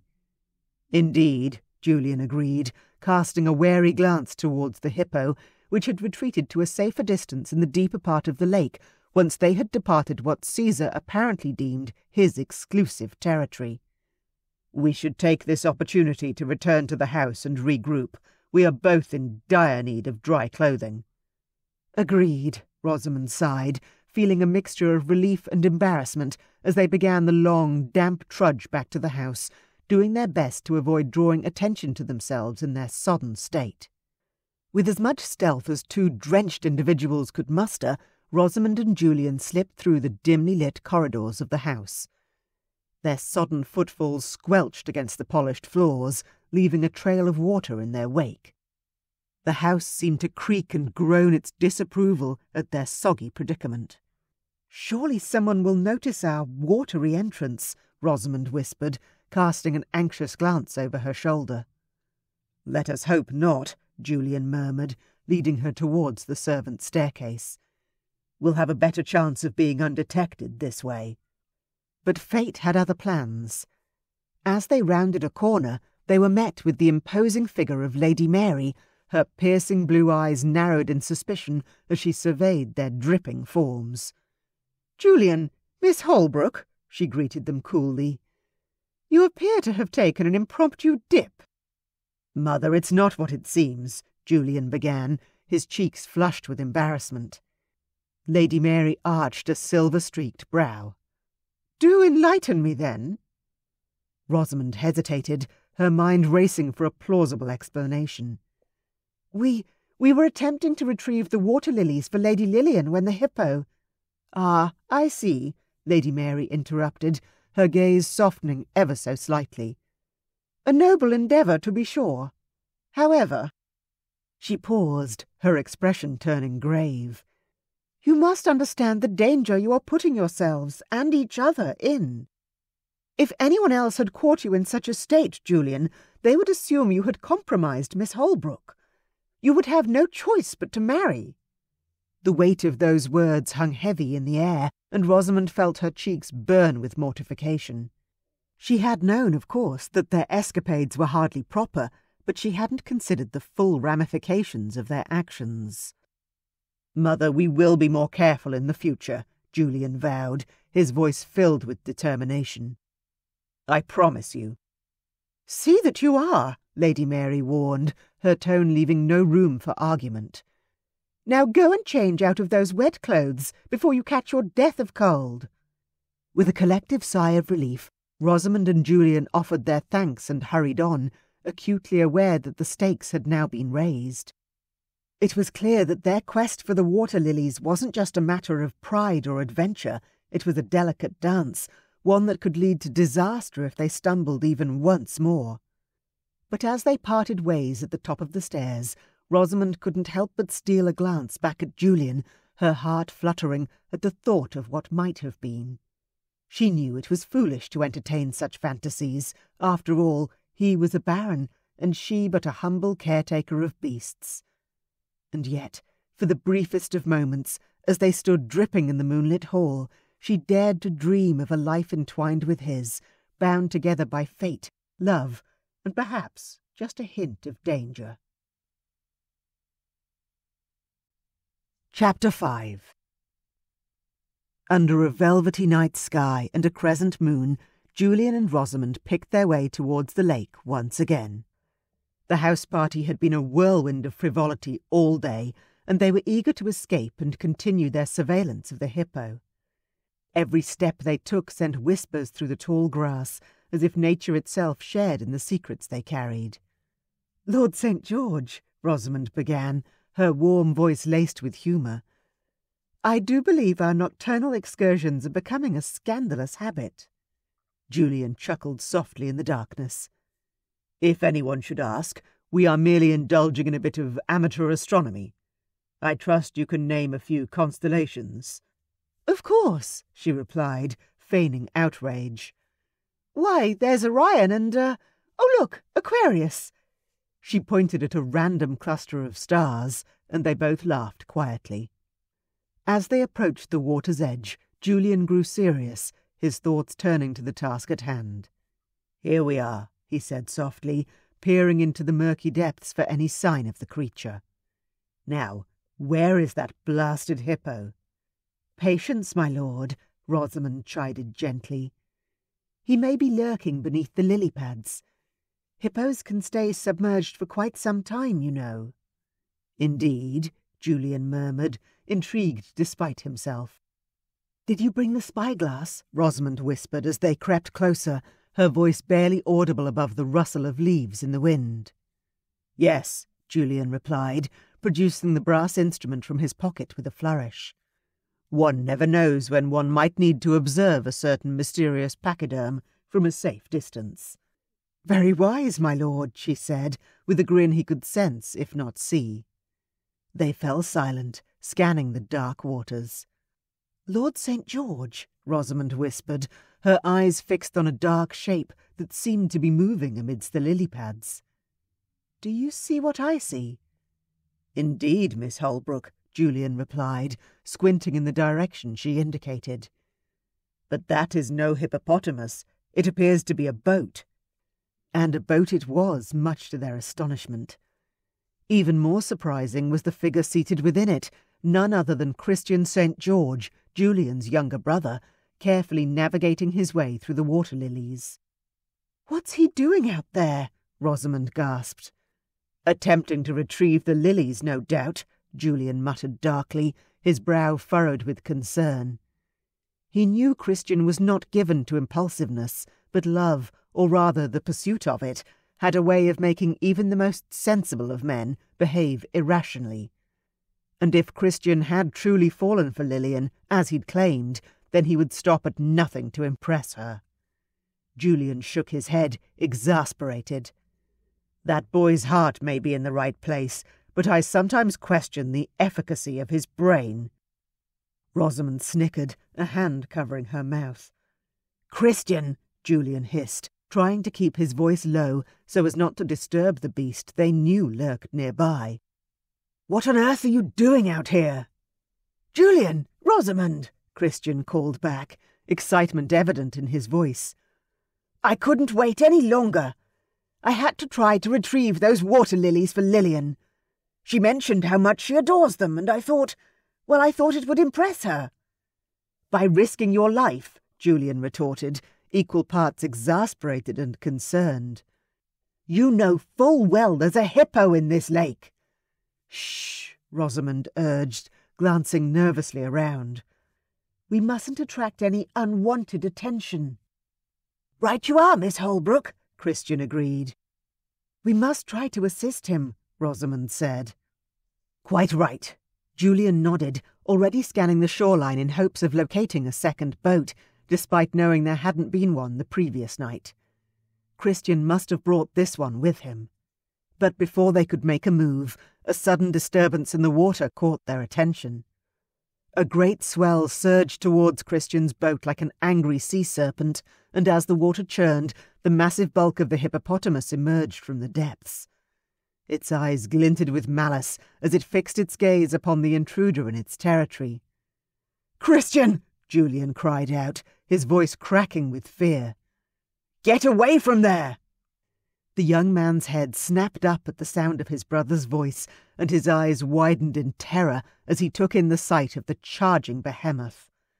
For a moment he seemed frozen in place. Julian's heart clenched with dread. "Christian, move!" Rosamund screamed, her hands clenched into fists at her side. With a jolt, Christian sprang into action, desperately trying to maneuver the boat away from the oncoming threat. But his efforts were futile. The hippo was upon him in an instant, its massive bulk bearing down upon the tiny craft like a force of nature. "Christian, the oar!" Rosamund shouted in exasperation, her usually melodic voice taking on a sharp edge. The oar slipped away from Christian's desperate grip, floating uselessly on the choppy surface of the lake. The boat rocked precariously as the hippo closed in, its massive jaws opening wide to reveal fearsome teeth that gleamed in the moonlight. It seemed almost to grin at them, a ghastly parody of mirth that sent shivers down Julian's spine. "Look out!" Rosamund cried suddenly, her warning punctuating the air just in time for Julian to see the hippo's head collide with Christian's boat. The impact was tremendous, sending the craft soaring through the night sky like an enormous bird of prey. In a heartbeat, Christian was thrown unceremoniously into the water, his panicked splashing echoing through the darkness. "Swim, Christian!" Julian called, his throat tight with emotion. "Swim to the shore!" The surface of the lake rippled as Christian splashed about, desperately attempting to evade the angry hippo. The beast was relentless in its pursuit, its massive form slicing through the water effortlessly despite its bulk. "Christian!" Julian called, his voice cracking with concern as he watched his brothers struggle from the safety of the shore. "Hold on!" "Help me, for heaven's sake!" Christian gasped, between mouthfuls of lake water, as he swam toward a low-hanging tree branch overhanging the lake. "Rosamund, we must distract that abominable creature!" Julian cried urgently. "Quite right," Rosamund agreed, her eyes scanning their surroundings for something they could use to their advantage. "Whisper, you clever bird, can you help?" "Help! Help!" the raven croaked, its soft, whispery voice echoing across the still night air. "Whisper!" Rosamund cried, suddenly struck by inspiration. "Dive at the hippo's face!" "Face! Face!" the raven cawed, taking flight and circling above the enraged animal. As Whisper swooped down toward the hippo, Julian and Rosamund shouted loudly, waving their arms to create an even greater commotion, hoping that their efforts would be enough to steer the creature's attention away from Christian. "Over here, you vile beast!" Julian yelled, his voice carrying across the water. "Come on, you lumbering lump!" Rosamund added, her tone defiant despite the tremor in her hands. "Face! Face!" Whisper repeated, diving toward the hippo with surprising precision. The clever bird's sharp beak nipped at the creature's eyes, causing it to momentarily recoil. "Whisper, you wonderful creature," Rosamund murmured, her eyes alight with pride as she watched her raven's valiant efforts. In the chaos of the diversion, Christian managed to seize the dangling tree branch, his fingers closing around its bark just as the hippo lunged towards him. With a surge of adrenaline, he hauled himself out of the water and onto the shore, gasping and trembling from the exertion. "Over there!" Rosamund shouted, and she and Julian both rushed towards Christian, heedless in their desperation to get to him that they were making the exact same mistake they had made the previous evening, right up until the moment they both fell into the small stream that fed into the lake. "Dash it all!" Julian cried, struggling out of the water. His eyebrows went up as he heard Rosamund say some decidedly unladylike words. Offering his hand, he helped her up. "Are you all right?" "Never mind me. Watch out for the hippo. We're not safe yet." "What are you two doing?" Christian called plaintively from the bank of the lake just ahead. "Christian!" Julian shouted, relief washing over him as he hurried to his brother's side. "You've made it!" "Quickly, get away from the water's edge," Rosamund urged, joining Julian and grabbing Christian's arm to urge him to his feet. "We are not at all safe here. Hurry!" Indeed, Caesar seemed to be gathering himself for another charge, and they made haste to put some distance between themselves and the water before collapsing in disarray into the grass. "Next time," Julian began, his voice stern even as his eyes twinkled with amusement, "perhaps we ought to leave the gathering of water lilies to those better equipped for such endeavours." As the trio made their way back to the house after their heart-pounding escapade, they were an amusing sight to behold. Drenched from head to foot, they left a trail of water in their wake, whispering and chuckling as they attempted to sneak back into the mansion undetected. "Look at us," Christian remarked, trying to wring out his sodden waistcoat. "We're a bunch of drowned rats." "Speak for yourself," Rosamund countered, her damp curls sticking to her forehead. "I think I resemble more of a bedraggled swan." "Ah, yes," Julian agreed, suppressing a smile. "An elegant yet thoroughly soaked swan."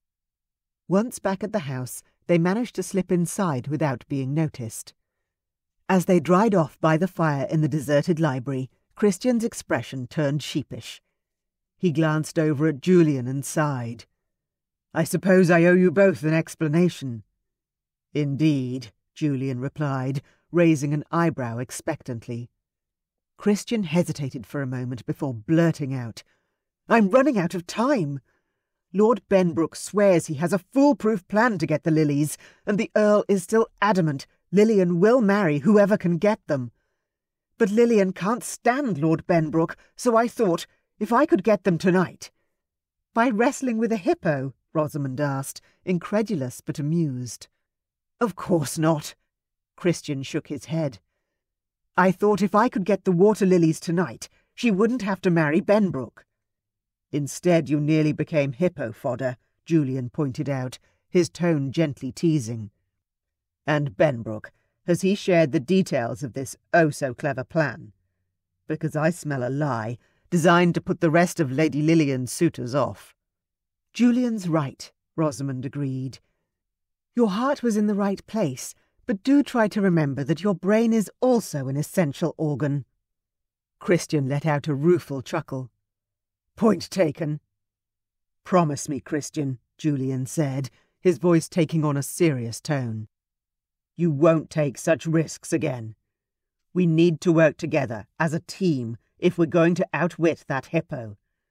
I brought Rosamund here because of her knowledge. Indeed, she likely saved you twice, for I would not have realized you were still in danger once out of the water."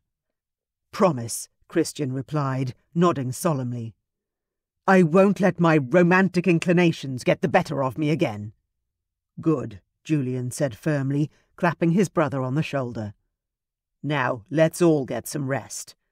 Tomorrow we'll regroup and devise a new plan that doesn't involve any more impromptu midnight swims, and, if necessary, to thwart Lord Benbrook. Though I don't think you have to worry about him. We were at Eton together, and I know from experience that he's more hair than wit." "I hope you're right," Christian said gloomily. "Well, I'm for bed. Thank you for rescuing me, Julian, Miss Holbrook, and Whisper." A smile broke out on his face as he looked at the raven. "Good night," Whisper said, making all three of them laugh as Christian left the room. "Christian's near-disastrous encounter has made one thing quite clear," Julian began once his brother had gone, his voice low and serious. "We cannot afford to take any more reckless chances in our quest for the lilies. We must adopt a more cautious approach." "Indeed," Rosamund agreed. "It is evident that Caesar is not to be trifled with. It seems we shall have to put our heads together and devise a strategy that takes into account the creature's unpredictable nature." Julian couldn't help but smile at her determination, feeling a warmth in his chest that had nothing to do with their recent aquatic adventures. "We shall need to gather more information about our formidable foe," he said, watching as a mischievous twinkle danced in Rosamund's eyes. "More surveillance will be required, I believe."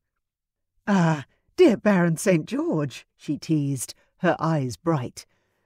"Are you suggesting we engage in further nocturnal escapades? One might begin to suspect we are enjoying these midnight rendezvous a tad too much." "Perhaps," he admitted, his own laughter joining hers. "But it is a small price to pay for the greater good. And besides," he added, his eyes softening as they met hers, "I find I rather enjoy our shared purpose. It is not often one encounters a lady who can hold her own with both wit and wisdom, even in the face of great danger." "True enough, my lord," Rosamund replied, her cheeks flushed as she dipped into a playful curtsy. "And I must confess, it is a rare pleasure to work alongside a gentleman who appreciates a woman's intellect and resourcefulness, rather than dismissing her as a mere decoration." A quiver ran down Julian's spine as he met Rosamund's steady gaze. He had never thought of her as merely decorative, but he was beginning to think of her a great deal too much, he recognized. His own honour would not allow him to trifle with her affections or endanger her reputation. So much as he ached to close the distance between them and kiss her, he took a step back and bowed. "Good night, Rosamund. Thank you for your aid tonight. Your quick thinking likely saved Christian's life, and for that I will be forever in your debt." She studied him from those soft dark eyes a moment before dipping another, more respectful curtsy. "Good night, Lord St. George." Julian was left alone in the library, staring into the dying fire, wondering where this adventure would end. Chapter 6. The faint aroma of fresh coffee filled the morning air as the breakfast parlour bustled with the pleasant chatter of its occupants. Rosamund eagerly awaited Julian's arrival, her fingers tapping a nervous rhythm on the delicate porcelain teacup before her. "Ah, there he is," Christian announced, his blue eyes twinkling in delight as he spotted his brother entering the room. "Good morning." Julian greeted them both, slipping into a seat beside Rosamund, his sandy brown hair tousled from sleep. "I trust you both slept well." "Indeed, my lord," Rosamund replied, stifling a yawn behind her hand. "Though I must admit I found myself rather preoccupied with thoughts of our current predicament." "Ah, yes, the water lilies." Julian sighed, pouring himself a cup of coffee. "I had hoped to discuss the matter further after breakfast." "Your timing couldn't be better," Christian declared, buttering a slice of toast. "We've just been discussing some possible solutions ourselves." "Really?" Julian raised an eyebrow, intrigued. "And what did you come up with?" "Unfortunately nothing yet," Rosamund admitted, a hint of frustration creeping into her voice. "I only wish there were an easier way to retrieve those blasted flowers." "Oh, there is!" A loud voice interrupted them as Lord Benbrook sauntered over to their table, his chest puffed out with self-importance. "You see, I've devised a brilliant plan to distract that pesky hippopotamus." Rosamund eyed the young lord sceptically. She had already encountered him at the house party and been quickly unimpressed by the pompous young prig, who seemed convinced that his sturdy physique and mane of golden curls was all that was required to impress every young lady he encountered. She quite shared Julian's caustic assessment of him as being possessed of more hair than wits. "Pray tell, Lord Benbrook," Julian replied, his tone cautiously curious. "Stampeding cows!" Benbrook declared triumphantly, as if he'd just solved the world's greatest mystery. "I've already set the plan in motion, arranging it with a local farmer. A herd of cows will be stampeded past the lake, drawing the beast's attention away from the water lilies." "Surely you jest," Julian said, his voice a mixture of disbelief and concern. "Indeed not," Benbrook insisted, bristling at the implication that his plan was anything less than genius. "In fact, I invite you all to come and witness my triumph." "Stampeding cows," Rosamund murmured, her brow furrowed in concern. "That sounds rather dangerous, not just for us, but for the poor animals as well." "Ah, nonsense," Benbrook scoffed, waving a dismissive hand. "They'll be perfectly fine. Besides, it's for a worthy cause, is it not?" "Perhaps," Julian mused, sipping his coffee pensively. "Though I must admit I have my reservations about your scheme, Lord Benbrook. It seems rather reckless." "Reckless?" The other man spluttered indignantly, his cheeks flushing an angry shade of red. "How dare you? This is a foolproof plan, I assure you." "Nonetheless," Julian persisted, his voice firm yet diplomatic, "I would ask that you reconsider this course of action. There must be a safer, more sensible solution to the problem." "Ha!" Benbrook snorted, his face contorted with derision. "You may be content to sit on your hands and wait for the answer to fall from the sky, St. George, but I am a man of action." He sneered in Christian's direction, and Rosamund saw Christian's fists clench under the edge of the table. She reached out and put a warning hand on his wrist, trying to silently convey caution. "Don't start trouble. You don't need to be sent away from the house party before we've even had a chance to come up with a plan. You'll never win Lillian then." Christian's eyes, a shade lighter than Julian's, met hers, and he nodded slowly. Rosamund gave him a small, grateful smile. "Very well," Julian conceded, though his blue eyes still held a note of warning. "But should your plan go awry, remember that it was your decision to proceed." "Trust me," Benbrook retorted, his voice oozing with smug confidence. "You'll see. And you'll all be dancing at my wedding to Lady Lillian before the year is out." "Only time shall tell," Rosamund murmured to herself, filled with doubt as she watched Lord Benbrook stride away, his head held high. She couldn't shake the feeling that this impulsive plan would only lead to disaster, and she could only hope that Julian's steady presence would be enough to mitigate the damage. The sun glinted off the lake's surface, casting shimmering reflections upon the surrounding trees. Rosamund stood at the water's edge, her eyes following the path of the stampeding cows Benbrook had set in motion. The bovines, confused and frightened, thundered past the lake, their hooves churning up dirt and grass as they went, herded by the farmer and his sons on 3 shaggy ponies. On the opposite side of the lake, Benbrook crept towards the water, shadowed by 2 servants carrying a small boat. The servants looked ready to stop and flee at any moment, whereas Benbrook appeared full of confidence. "Surely nothing good can come of this," Rosamund muttered to herself, hands wringing anxiously together. Julian, ever the picture of stoicism, merely watched with a furrowed brow, while Christian shifted his weight from foot to foot, clearly uncomfortable with the situation, though Rosamund wasn't sure if Christian was more afraid that Benbrook would obtain the lilies, or that disaster would befall him. As if on cue, Caesar emerged from the depths of the lake, his eyes fixed on the clumsy spectacle before him. The sight of the enormous beast was enough to send the last of the cows into a frenzied gallop, and almost immediately the hippo lost interest, turning to lumber back into the lake, just as Lord Benbrook settled into his boat and lifted the oars. The two servants instantly turned tail and ran into the trees, leaving Benbrook alone on the water. He could not be more visible in the bright sunshine. Caesar opened his vast mouth and let out a furious roar, and Benbrook, in a panic, promptly dropped his oars and stood up in the boat, causing it to rock. The foolish nobleman fell into the water with a tremendous splash, just as Caesar began his charge. "Good heavens!" Rosamund gasped, her hand flying to her mouth in horror. "He'll be killed!" "Stay here," Julian ordered, as he began to sprint towards the imperiled nobleman. Christian hesitated for only a moment before following suit, both men's strong legs propelling them through the uneven terrain. "Be careful!" Rosamund called after them, her voice barely audible above the chaos of the scene, as the ladies and gentlemen who had gathered to watch began to scream and call out. She could only stand and watch, her pulse racing, as the two brothers dove into the lake's waters, intent on rescuing the hapless Benbrook. The hippo's massive jaws opened wide, revealing enormous rows of teeth that gleamed menacingly in the sunlight.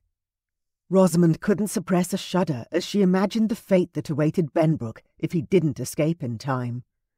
Come on," she murmured under her breath, willing Julian and Christian to reach the struggling man before it was too late. Miraculously, they did. Just as Caesar lunged forward, his jaws poised to clamp down on the unfortunate Lord Benbrook, Julian and Christian each grabbed an arm and hauled him out of harm's way. "Face!" Whisper croaked from Rosamund's shoulder before taking flight and swooping down on Caesar. The massive hippo, furious at being deprived of his target, roared with rage as the raven dived at his face once again, distracting the beast for long enough for the three men to swim back to safety. The trio stumbled back onto the shore, their clothes soaked through and their faces etched with terror at their near miss. "Good Lord!" Benbrook panted, his eyes wide with shock as he stared at the receding hippo, Whisper still flapping and diving at Caesar's head. I can't believe—" "Neither can we," Christian remarked dryly, shaking water from his hair. "What a harebrained scheme!" "You're lucky to be alive," Julian added, a distinct snap in his voice. "Bring him over here," Rosamund called out, gesturing to a patch of grass beneath the shade of a nearby oak tree, well away from the lakeside. As Julian and Christian guided the shaken Benbrook towards her, she hurriedly gathered what few supplies she could find, some clean handkerchiefs, a flask of brandy from a helpful lord, and a small vial of smelling salts that she always carried in her reticule. "Sit down, Lord Benbrook," she instructed, as they reached her makeshift medical station. "I shall tend to your injuries." "Thank you, Miss Holbrook," Benbrook murmured, as he sank gratefully onto the ground, his eyes still glazed with shock. "I don't know what I would have done without you all." "Neither do we," Lady Lillian remarked under her breath, her gaze flickering between Julian and Christian with unmistakable admiration. "Though I dare say our lives would be considerably duller." Ignoring her quip, Rosamund focused her attention on Benbrook's wounds. The scratches on his arms were superficial, she noted with relief, but they needed to be cleaned immediately to prevent infection. Dipping the corner of a handkerchief into the flask, she gently dabbed at the oozing cuts, trying to ignore the way Benbrook winced at each touch. "Apologies for the pain, my lord," she said softly. "I'm afraid this is the best I can manage with what we have at hand." "Your care is most appreciated, Miss Holbrook," Benbrook replied through gritted teeth, his pride clearly wounded far deeper than his flesh. "I must admit, my plan was rather ill-conceived." "Indeed," Julian observed, watching Rosamund work with an expression that mingled concern and admiration. "But let us not dwell on the past. What matters now is that you are safe." "Your bravery was commendable, Lord St. George, Mr. St. George," Lady Lillian added, a hint of a smile tugging at her lips. "I am grateful for your timely intervention." "Ah, yes," Benbrook sighed, his cheeks flushing with embarrassment as Rosamund finished cleaning his wounds. Well, I shall leave you to it, then. I think it is high time I return to my own estate and allow you all to continue your quest without further interference from me. Lady Lillian." He looked to the Earl's daughter. "I hope you will forgive that I put my own safety above my desire to win your hand, having come a little closer than I liked to meeting the Grim Reaper today." Lillian inclined her head graciously, a distinct look of relief crossing her pretty features. "Safe travels, Lord Benbrook," Julian said, offering the man a curt nod. "We wish you no ill will. Just, perhaps consider the consequences of your actions more carefully in the future." "Indeed," Benbrook replied, rising unsteadily to his feet. "Farewell, everyone." As they watched him depart, his gait somewhat less confident than it had been the day before, Rosamund couldn't help but feel a pang of pity for the foolish lord. His plan may have been absurd, but at least he had tried, in his own misguided way. "Miss Holbrook," Julian murmured, drawing her attention back to the present. "Thank you for tending to Lord Benbrook's injuries. Your skill and compassion are truly remarkable." "Thank you, Lord St. George," she replied, a warm blush spreading across her cheeks. "It was the least I could do." "Indeed," he agreed, his gaze lingering on her for a moment longer before turning to his brother and Lady Lillian. "Now let us get back to the matter at hand. We have a hippo to distract and water lilies to retrieve." "Quite so," Christian concurred. "And this time let us approach the task with caution and a healthy dose of common sense." "You came too close today to being injured or worse," Lillian added softly, her eyes on Christian's face. "I could not bear it if something happened to you. Promise me you would never dream of doing anything so foolish." He reached out to touch her hand lightly, withdrawing it with a sigh as her hovering duenna coughed loudly. "I will be careful," he promised, glancing sideways at Rosamund and Julian. Rosamund hid her smile, concluding that Christian had not revealed his own midnight attempt to retrieve the lilies to his lady-love. Well, she would not betray his trust. "Christian has far too much common sense to try anything that silly," Julian lied, bold-faced in his brother's defence. "You need not fear, Lady Lillian. We shall solve this riddle with our wits, not foolhardy escapades." The warm sun cast a golden hue over the estate as Rosamund, Julian, and Christian gathered on the terrace, enjoying the warm afternoon.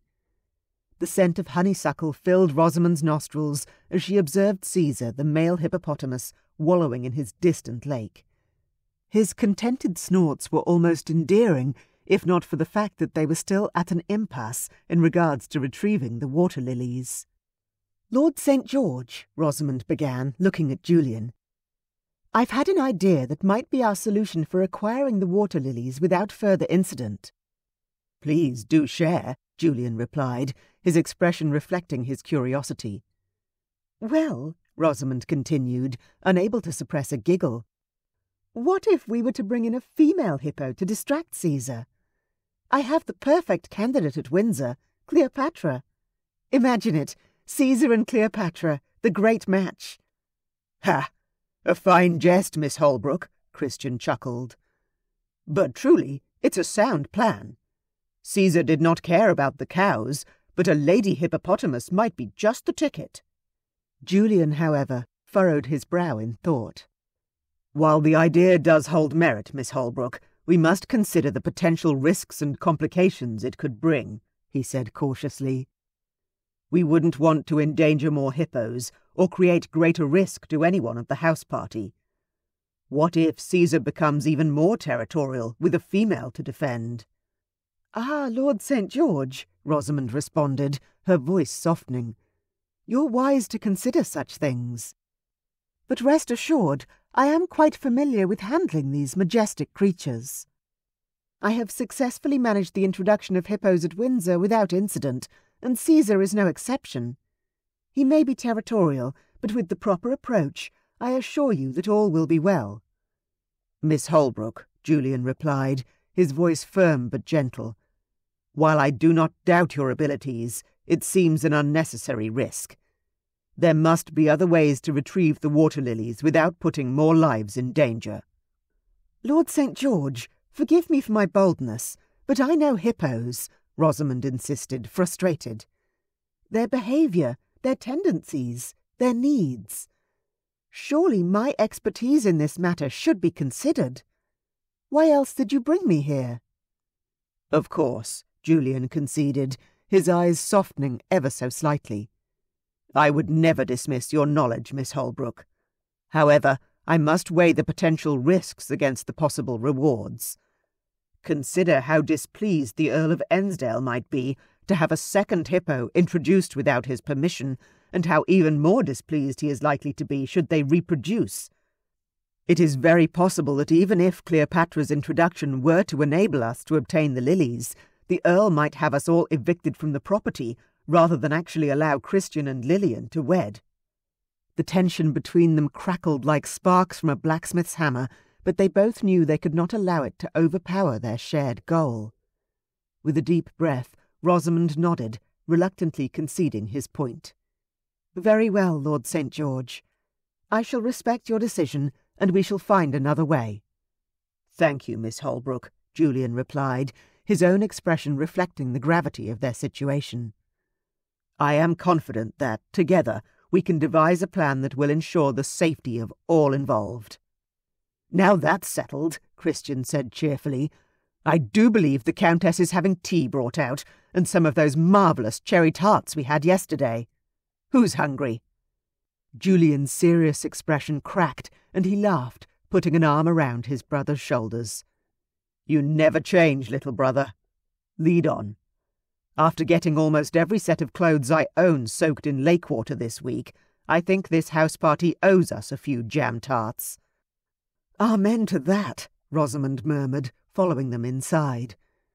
The maid Elsa was liable to refuse to assist her if she came in wearing yet another drenched gown. They were just going to have to find a way to get the water lilies, which didn't involve any of them getting wet. Tart! Whisper croaked hopefully from her shoulder, making Rosamund laugh. They're not good for you. But all right. You deserve a treat for saving the day yet again, my avian hero. Hero, Whisper agreed cheerfully. Tart? Chapter 7. After tea, the ladies and gentlemen separated into smaller groups, some settling to play at cards in the parlour, a few of the older ladies retiring to their rooms to rest, and some of the more adventurous returning to the outdoors to play pall-mall or other games. Eschewing the game, Rosamund watched Whisper, her pet raven, hop and play among the grass. The bird's glossy black feathers shimmered in the late afternoon sunlight, and its soft, whispery voice echoed through the air as it spoke a few words it had learned from Rosamund. In that moment, an idea struck her like a bolt of lightning.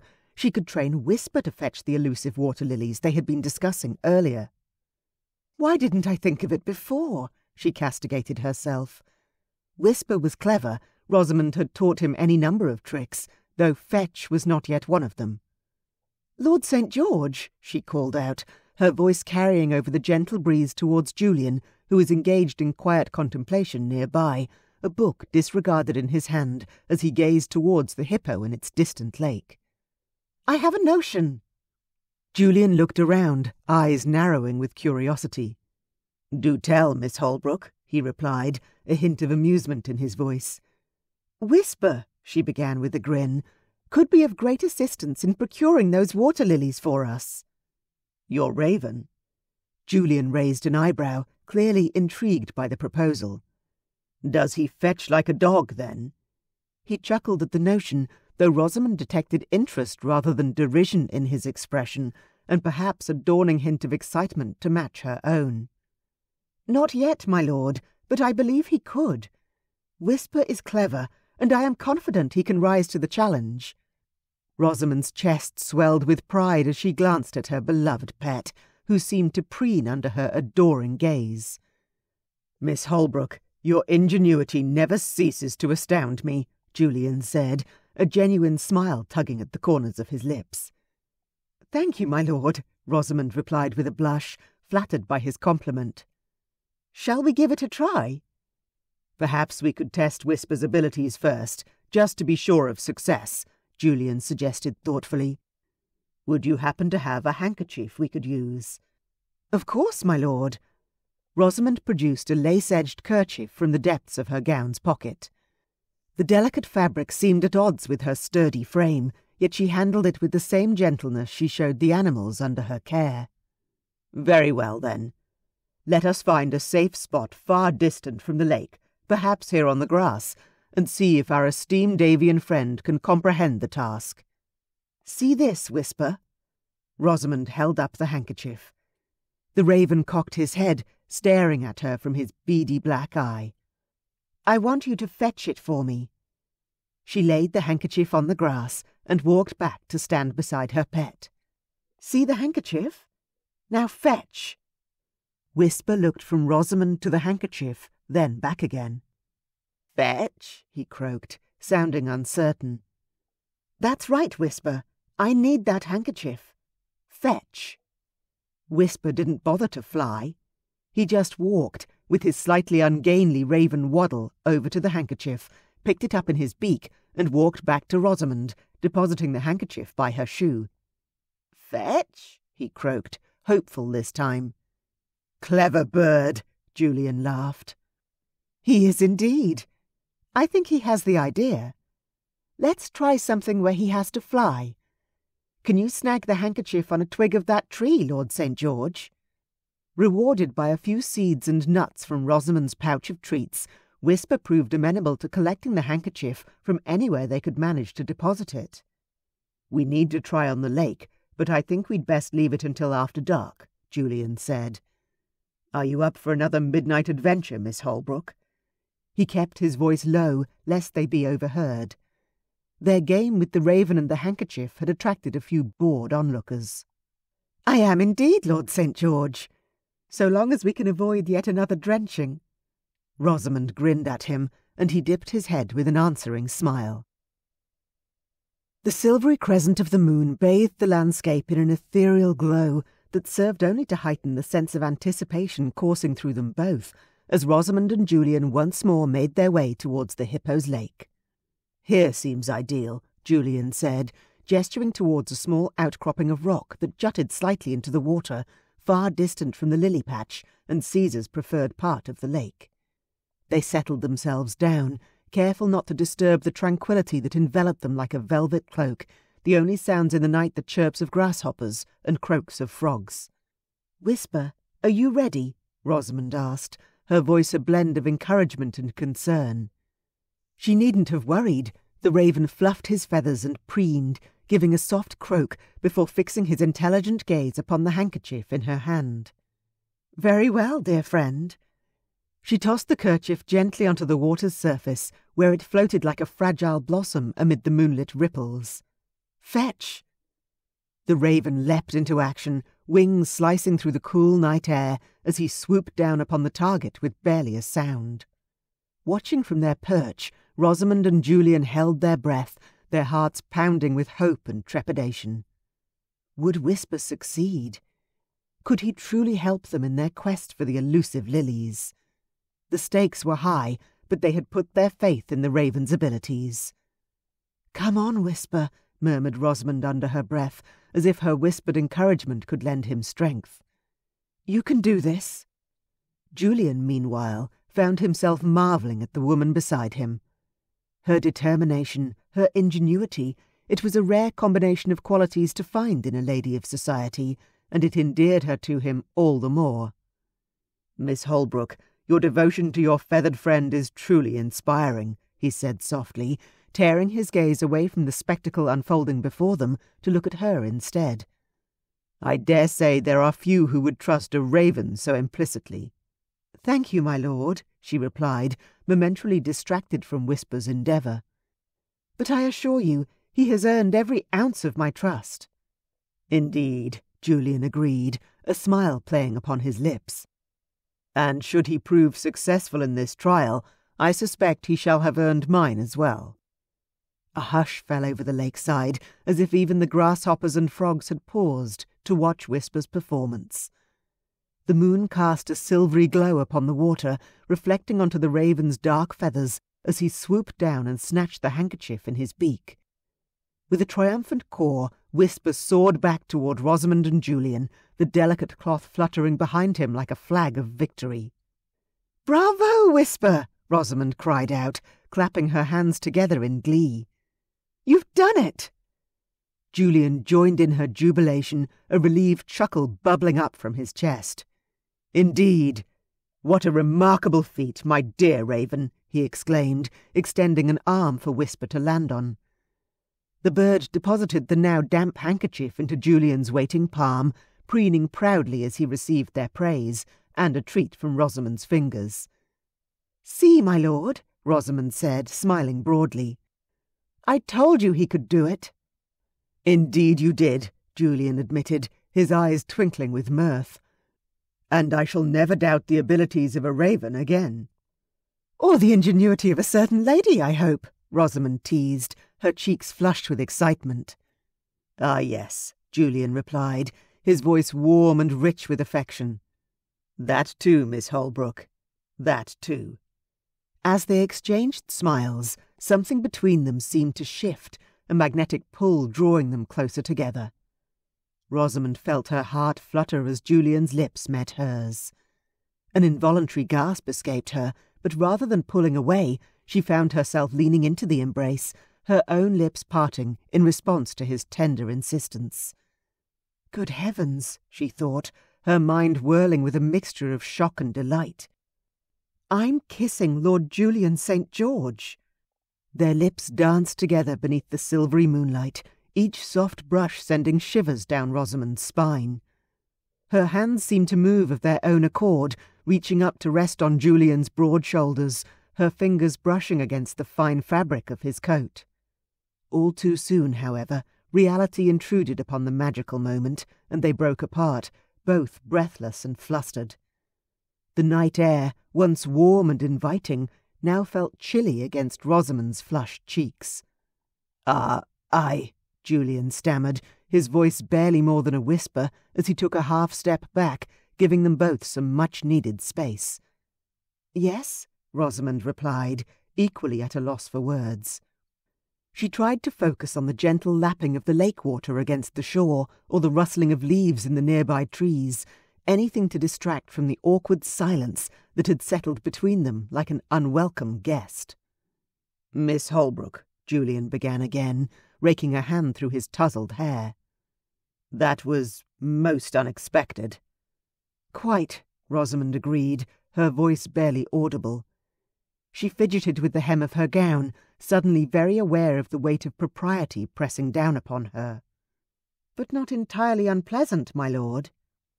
"Indeed," he murmured, his eyes flickering briefly towards her lips. "Not unpleasant in the least." The corners of his mouth twitched upwards, threatening to form a grin.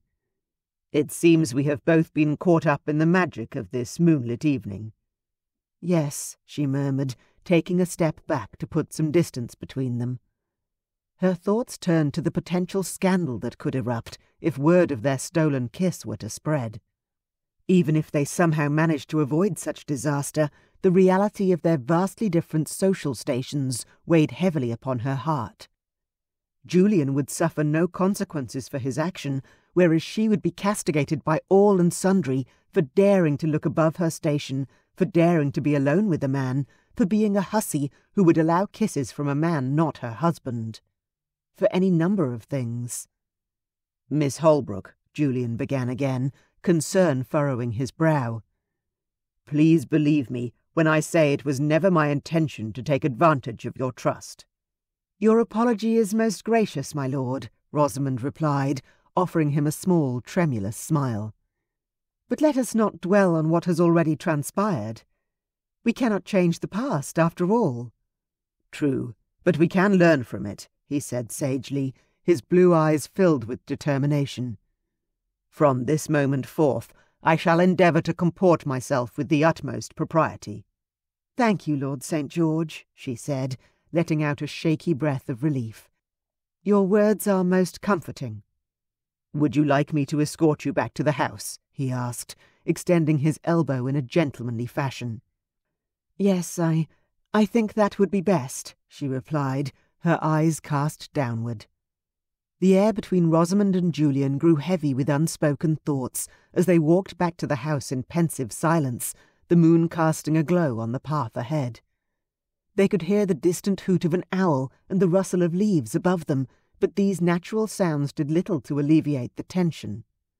"Good night, Miss Holbrook," Julian murmured when they reached the door, his voice barely audible over the breeze that had picked up. "Good night, Lord St. George," Rosamund replied, offering him a small nod before slipping inside. Alone in her room, she closed the door softly behind her and leaned against it for a moment, catching her breath. The kiss still lingered on her lips, the warmth of his touch a stark contrast to the coolness of the door at her back. She raised a hand to trace her fingers over her mouth, a shiver running down her spine as she recalled the sensation. "Pull yourself together, Rosamund," she chided herself under her breath. It was nothing more than an impulsive moment.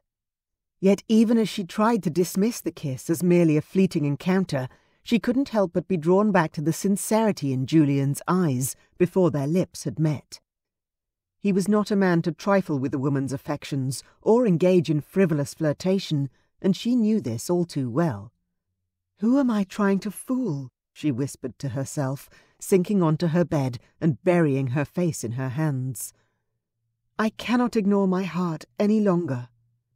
A tiny part of her dared to hope, to entertain the notion that perhaps there was something deeper between them, something that transcended social boundaries and propriety. But the weight of reality pressed upon her, reminding her that she was merely masquerading as a society lady. That Julian St. George was as far above her as the moon in the night sky. Despite her uncertainty, the warmth of their shared kiss remained etched into her memory, a beacon of hope amid a sea of doubts that threatened to consume her. With a determined sigh, she rose from her bed and began to prepare for the night, trying to focus on the task at hand rather than the tumultuous emotions swirling within her. "Tomorrow is a new day," she thought, casting one last glance at the moonlit window. "And whatever may come, I shall face it with courage and grace." But as she drifted off to sleep, Rosamund couldn't help but cling to that tiny sliver of hope, the hope that perhaps love could triumph over societal expectations, and that she and Julian might find a way, against all odds, to bridge the gap between them. Chapter 8. The morning sun cast a golden glow over the breakfast room, bathing the sumptuous spread of food in a warm light that did little to soothe the unease brewing in Rosamund's chest. She could feel Julian's gaze upon her as he entered the room, but dared not meet his eyes after the impulsive kiss from the night before. Instead, she focused on spreading butter over her toast, with an intensity usually reserved for her tasks at the menagerie. "Good morning," Julian murmured, his voice low and strained as he took a seat beside her. It was clear he too felt the awkwardness that now hung between them like a thick fog. "Morning," Rosamund replied, her own voice barely audible. She stole a glance across the table at Christian, who seemed blissfully unaware of the tension shared by his brother and their house-guest. The poor dear just looked eager for news about their plans to help him win Lillian's heart.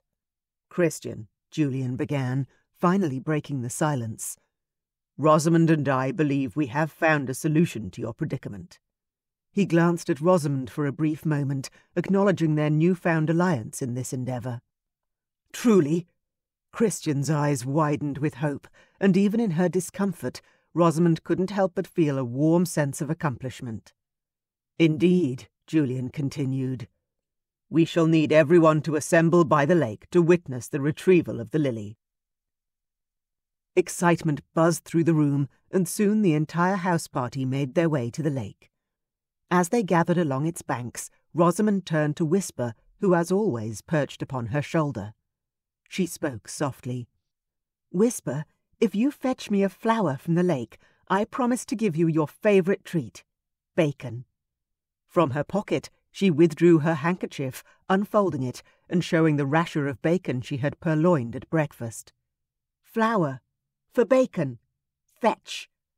She pointed at the lilies with her free hand.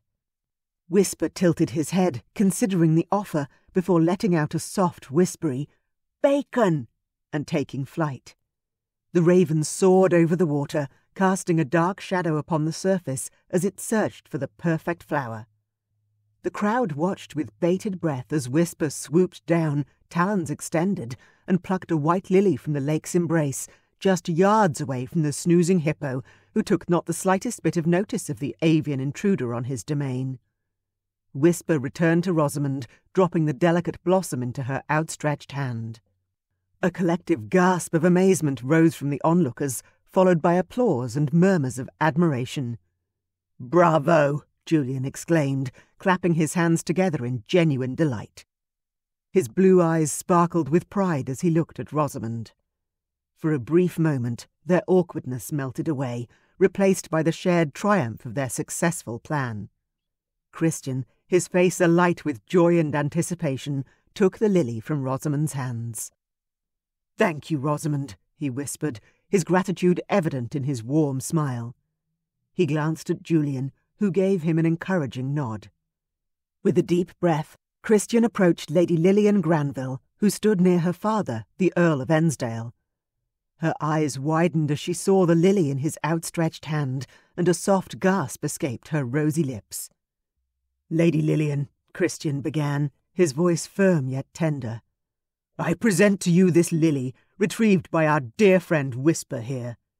He gestured towards the raven, who preened under the attention. "And I hope that it may serve as a token of my admiration and affection for you." Lillian's cheeks flushed a lovely shade of pink, and she reached out to take the lily, their fingers brushing for a brief moment.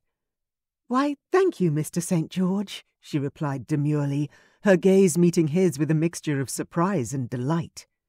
The Earl, who had been observing the scene with a bemused expression, couldn't contain his laughter any longer. He slapped his thigh, an amused grin spreading across his face. "By Jove, young man," he exclaimed, addressing Christian, "I must say I am thoroughly impressed by your ingenuity and resourcefulness. To train a pet to retrieve the coveted lily is nothing short of remarkable." The disgruntled mutterings of other suitors filled the air, contrasting sharply with the Earl's hearty chuckles. He waved the dismissive hand at their complaints, his attention focused solely on Christian and Lillian. "Enough," he boomed, silencing the group. "Your grumblings will not change the outcome. I have always been clear about the terms of my challenge. The suitor must be ingenious enough to retrieve the lily, and Lillian must love him." He turned to Christian, a gleam in his eye.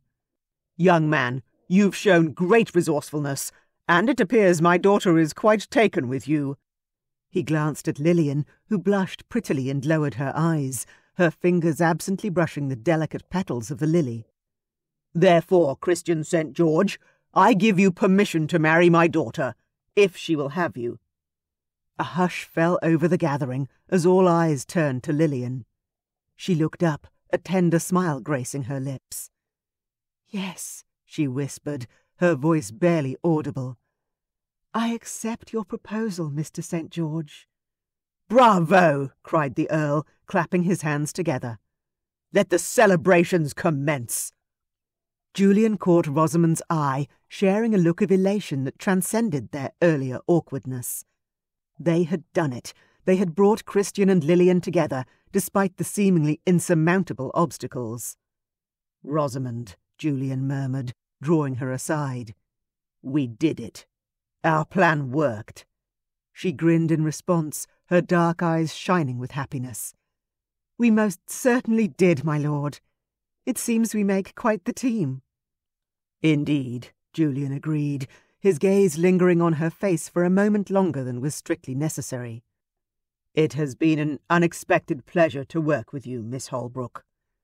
Despite his words, a hint of melancholy tinged his voice, as if he knew their time together was running out. "Likewise, Lord St. George," Rosamund replied softly, her own triumph tempered by the knowledge that she would soon be returning to her true life, far removed from the glittering world she had briefly inhabited. But for now, they basked in the glow of their hard-won victory.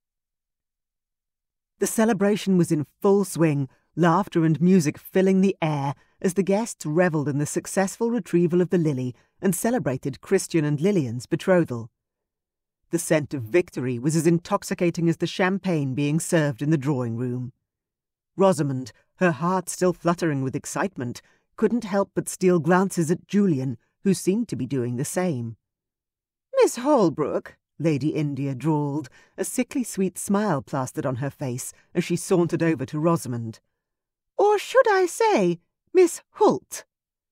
Her words, laden with accusation, left a bitter taste in the air, and she was speaking loudly enough to draw all eyes.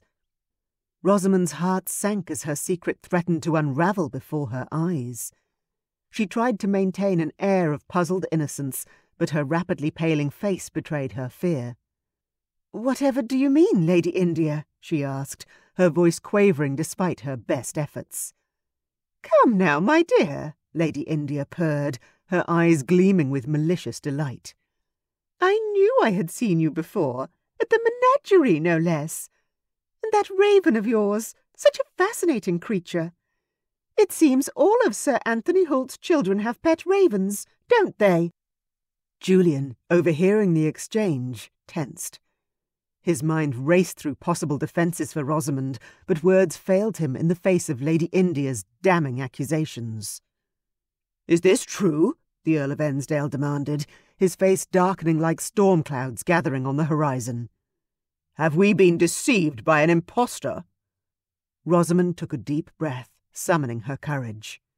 The room had fallen silent, all eyes fixed on her. There was nowhere to hide now. "Your lordship," she began, her voice steadier than she felt. "I merely wished to assist Lord St. George and his brother in their quest for happiness."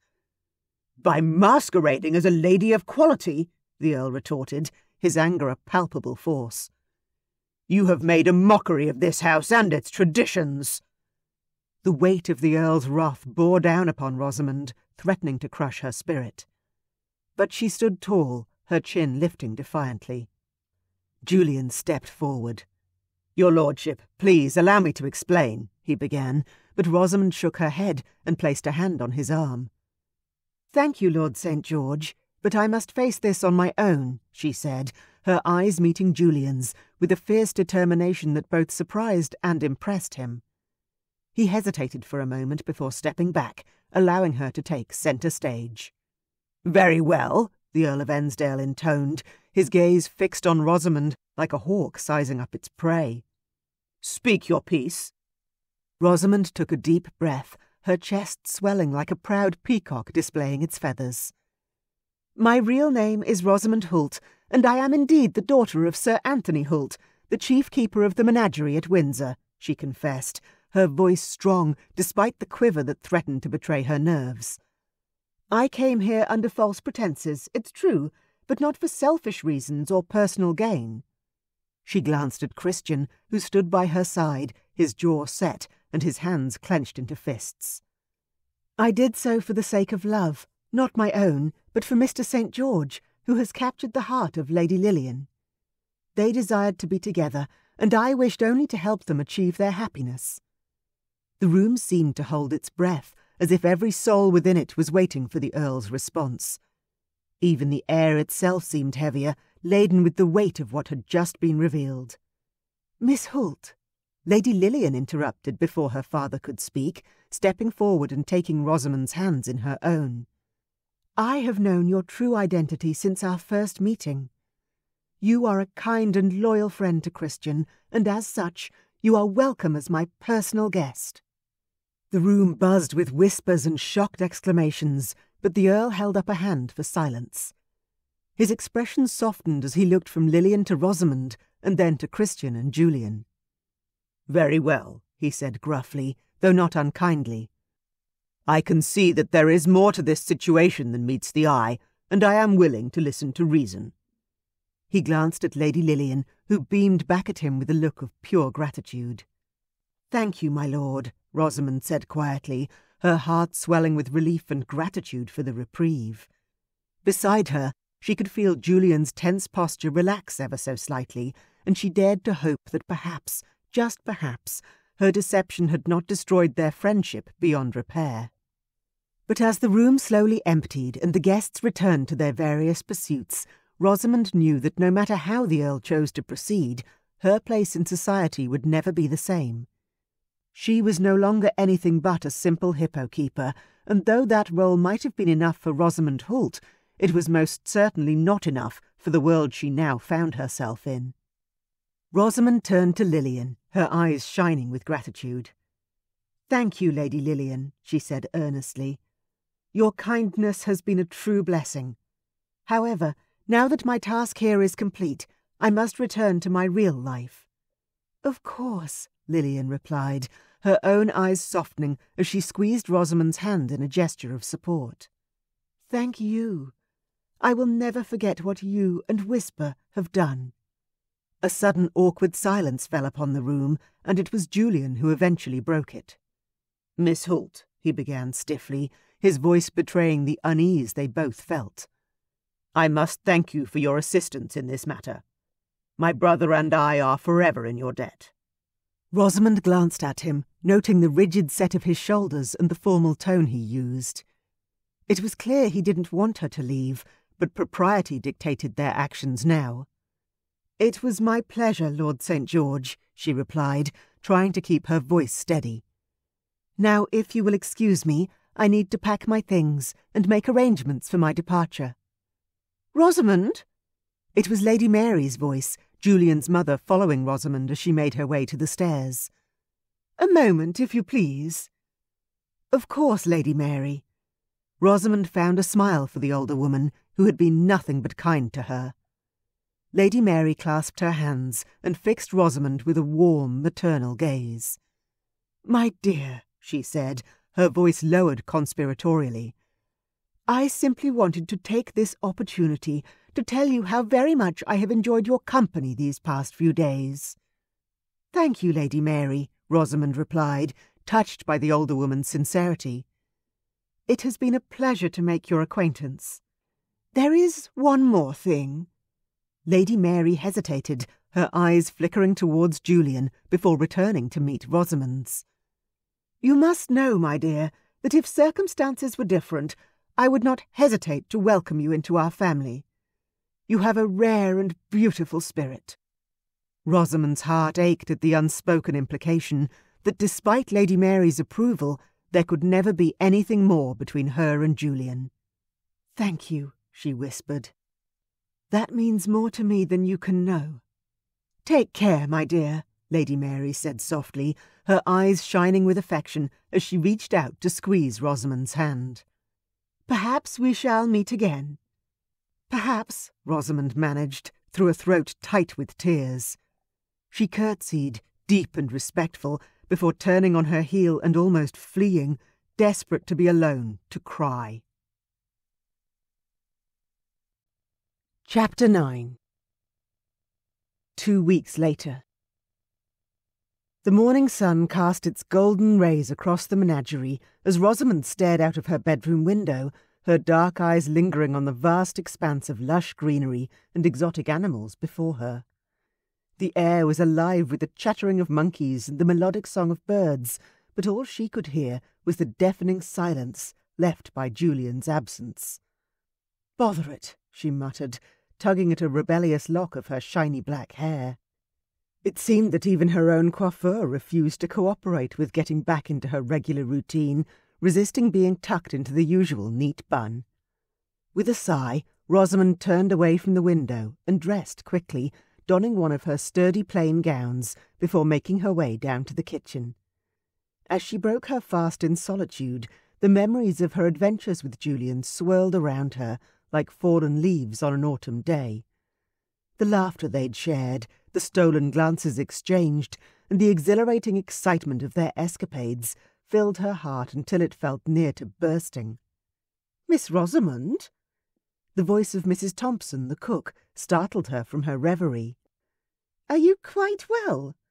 You've been staring at your toast for nigh on 10 minutes, and Whisper's eating your bacon." Yes, thank you, Mrs. Thompson," she stammered, taking a hasty bite of the now cold bread. "I'm just thinking." "Thinking, eh?" Mrs. Thompson chuckled as she wiped her hands on her apron. "Well, best not to do too much of that. It ain't good for a young lady's constitution. Nor too much bacon for a raven's." She shook an admonishing finger at Whisper, who hid himself in Rosamund's hair. "Quite right," Rosamund agreed, forcing a smile before excusing herself from the table. As she stepped out into the brisk morning air, Rosamund couldn't help but feel a pang of melancholy. The menagerie, once her sanctuary and source of joy, now felt like a prison without the companionship of Julian. She missed his steady presence, his keen intellect, and the way his blue eyes seemed to see straight through to her soul. "Pull yourself together, Rosamund Hoult," she chided herself as she began her daily tasks. "You're a grown woman, not some simpering miss overcome by a dashing gentleman." Yet no matter how many times she repeated the mantra, her heart refused to listen. It yearned for Julian with a ferocity that left her breathless, and she knew deep down that nothing would ever be the same again. The excitement of the house party seemed a distant memory, replaced only by an echoing emptiness in her chest. "Miss Rosamund?" The voice of one of her assistants brought her back to the present. "Are you all right?" "Fine," she lied, forcing another smile. "Simply lost in thought. Thank you for your concern." "Lost," Whisper croaked from her shoulder, and Rosamund sighed. "Yes, Whisper," she said softly. "I do feel a little lost. But I still have a job to do, so let's be about it." Hard work was a good distraction, and Rosamund tried to lose herself in it to get through the day.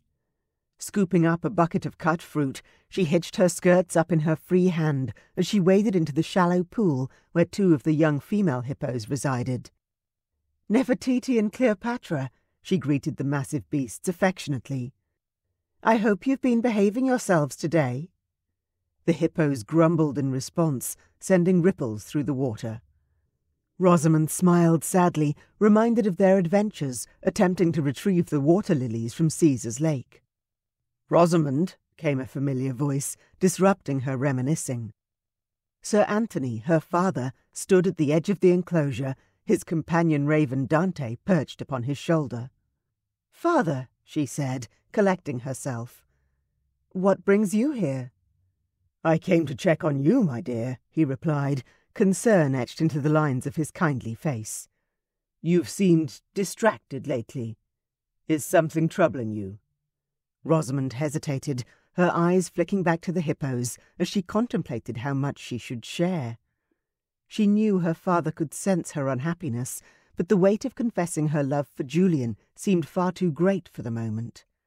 Leaving the fruit for the hippos, she waded out of the pool and went to join him where he waited at the edge of the enclosure. "Father, she began, then paused, biting her lip. "I simply missed the excitement of the house party. Life here feels so mundane now." Sir Anthony nodded, his gaze softening as he took in his daughter's troubled expression. "My dear," he said gently, "adventure may come and go, but the heart always knows where it truly belongs." Rosamund wiped a few beads of perspiration from her brow, feeling the weight of her confession on her tongue. She glanced up at her father, who waited patiently for her to continue. "Father," she finally admitted, "I have fallen in love with Lord St. George." Sir Anthony raised an eyebrow, his mouth turning up into a bemused smile. "Ah, I see," he said, nodding sagely. "Well, my dear, that certainly explains your melancholy. But, you know, love is not something to be feared or avoided. It's a gift, one that should be cherished and pursued." "Even if it seems impossible?" Rosamund asked, her voice barely a whisper as she stared down at her dirt-streaked boots. "He's a baron, and I'm me." "Especially then," her father replied firmly, his eyes twinkling with warmth. Remember, Rosamund, I was knighted for my services to the crown, and your mother was a gentleman's daughter.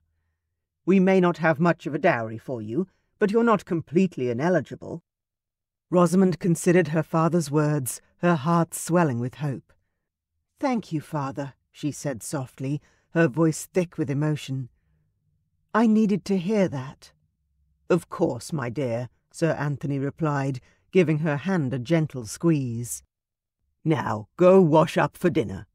We wouldn't want Dante to eat all the Yorkshire pudding again, now would we?" Rosamund chuckled at the memory of her father's pet raven devouring the pudding the last time they had roast beef. As her father walked away, Rosamund shook herself, feeling a renewed sense of purpose. She knew that she couldn't let societal expectations dictate her heart, and if there was even the slightest chance that Julian felt the same way, then it was a risk worth taking.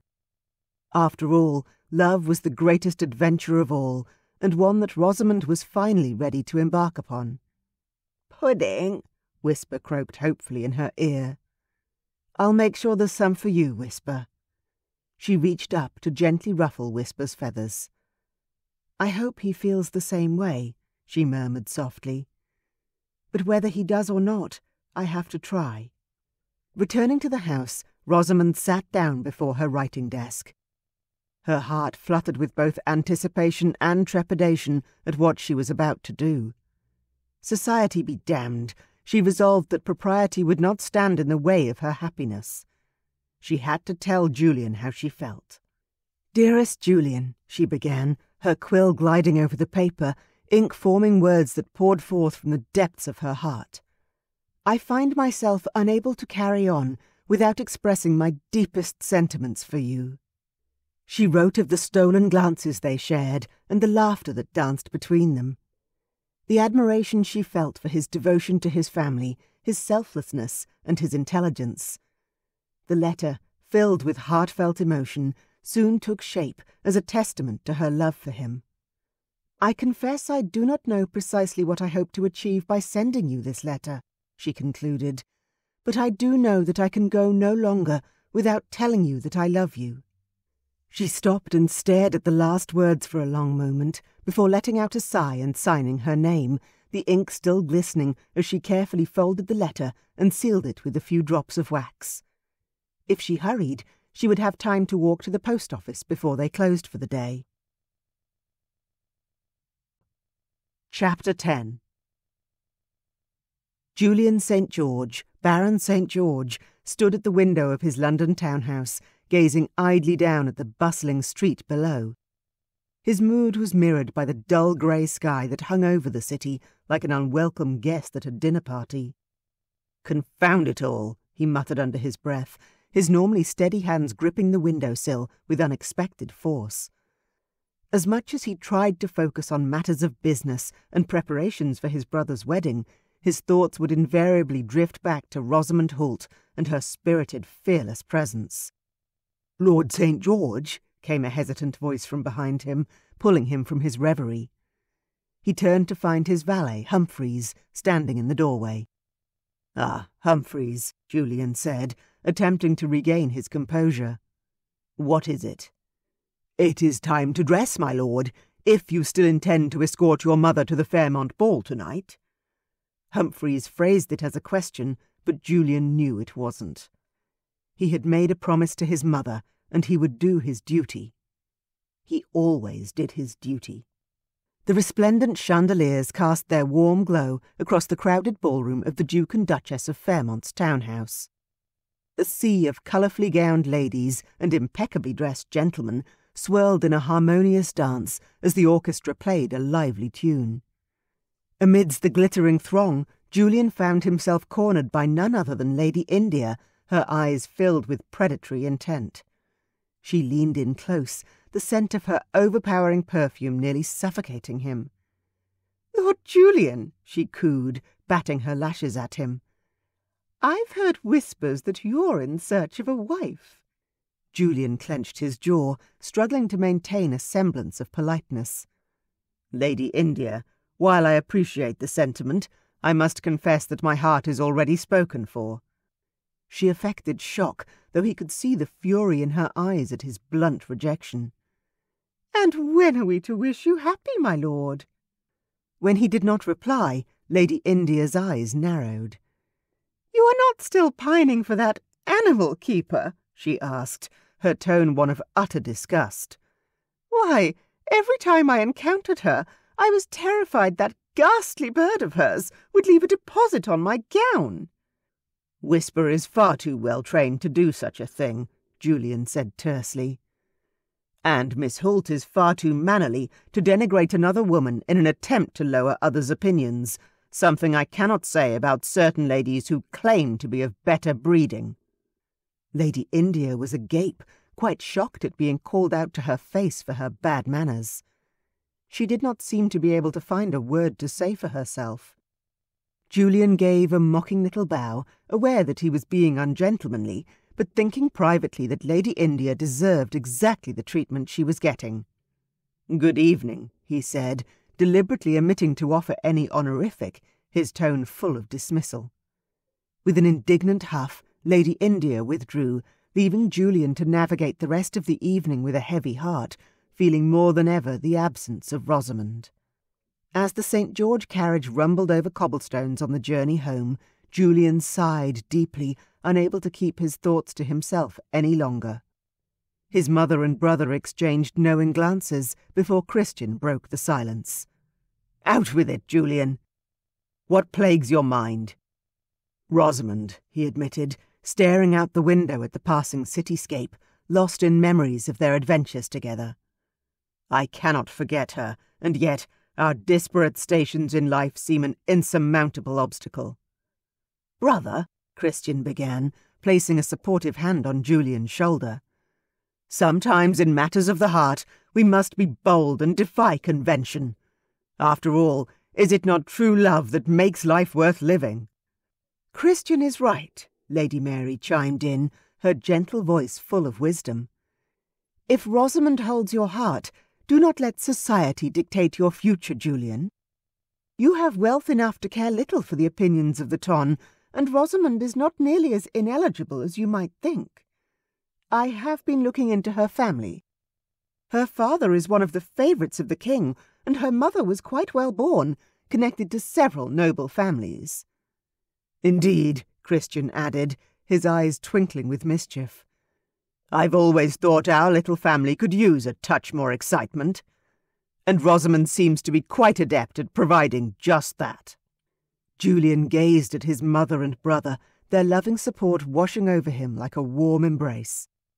His fingers drummed against his knee, a restless energy building within him as he contemplated their words. He had spent so many years striving to uphold the St. George name, to ensure their safety and security amidst a tumultuous society. But now, with the prospect of true love before him, all those concerns seemed to pale in comparison. "Mother, Christian," he said, his voice barely above a whisper, "I cannot express how grateful I am for your understanding. The truth is, I cannot imagine my life without Rosamund any longer. As much as I've tried to resist it, my heart belongs to her." "Then let nothing stand in your way," Lady Mary urged, her eyes shining with unshed tears. "In matters of love, there is no room for hesitation." "Besides," Christian chimed in, grinning impishly, "if I recall correctly, wasn't it a certain someone who once told me that love conquers all, even the strictures of society?" "Ah, yes," Julian admitted, smiling ruefully at the memory. "It seems I am not immune to my own advice." "Quite so," Lady Mary replied, her smile warm and encouraging. "And now it is time for you to put those words into action, my dear son." As the carriage rolled to a stop outside their townhouse, Julian knew in his heart that they were right. The pull he felt towards Rosamund was undeniable, an irresistible force that had ensnared him completely. It was time to cast aside his doubts and fears, to embrace the love that awaited him. "Thank you," he murmured, clasping his mother's hand and meeting his brother's gaze. "With your support, I shall do whatever it takes to be with Rosamund." Then let us waste no time, Christian said, clapping Julian on the back.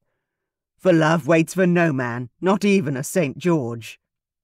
Thank you, Christian, Julian chuckled, feeling a strange sense of comfort in his brother's irreverent wit. He turned towards Lady Mary, who gazed at him, her eyes brimming with affectionate pride. Go, my dear son, she urged gently. Let your heart guide you, and may it lead you to true happiness.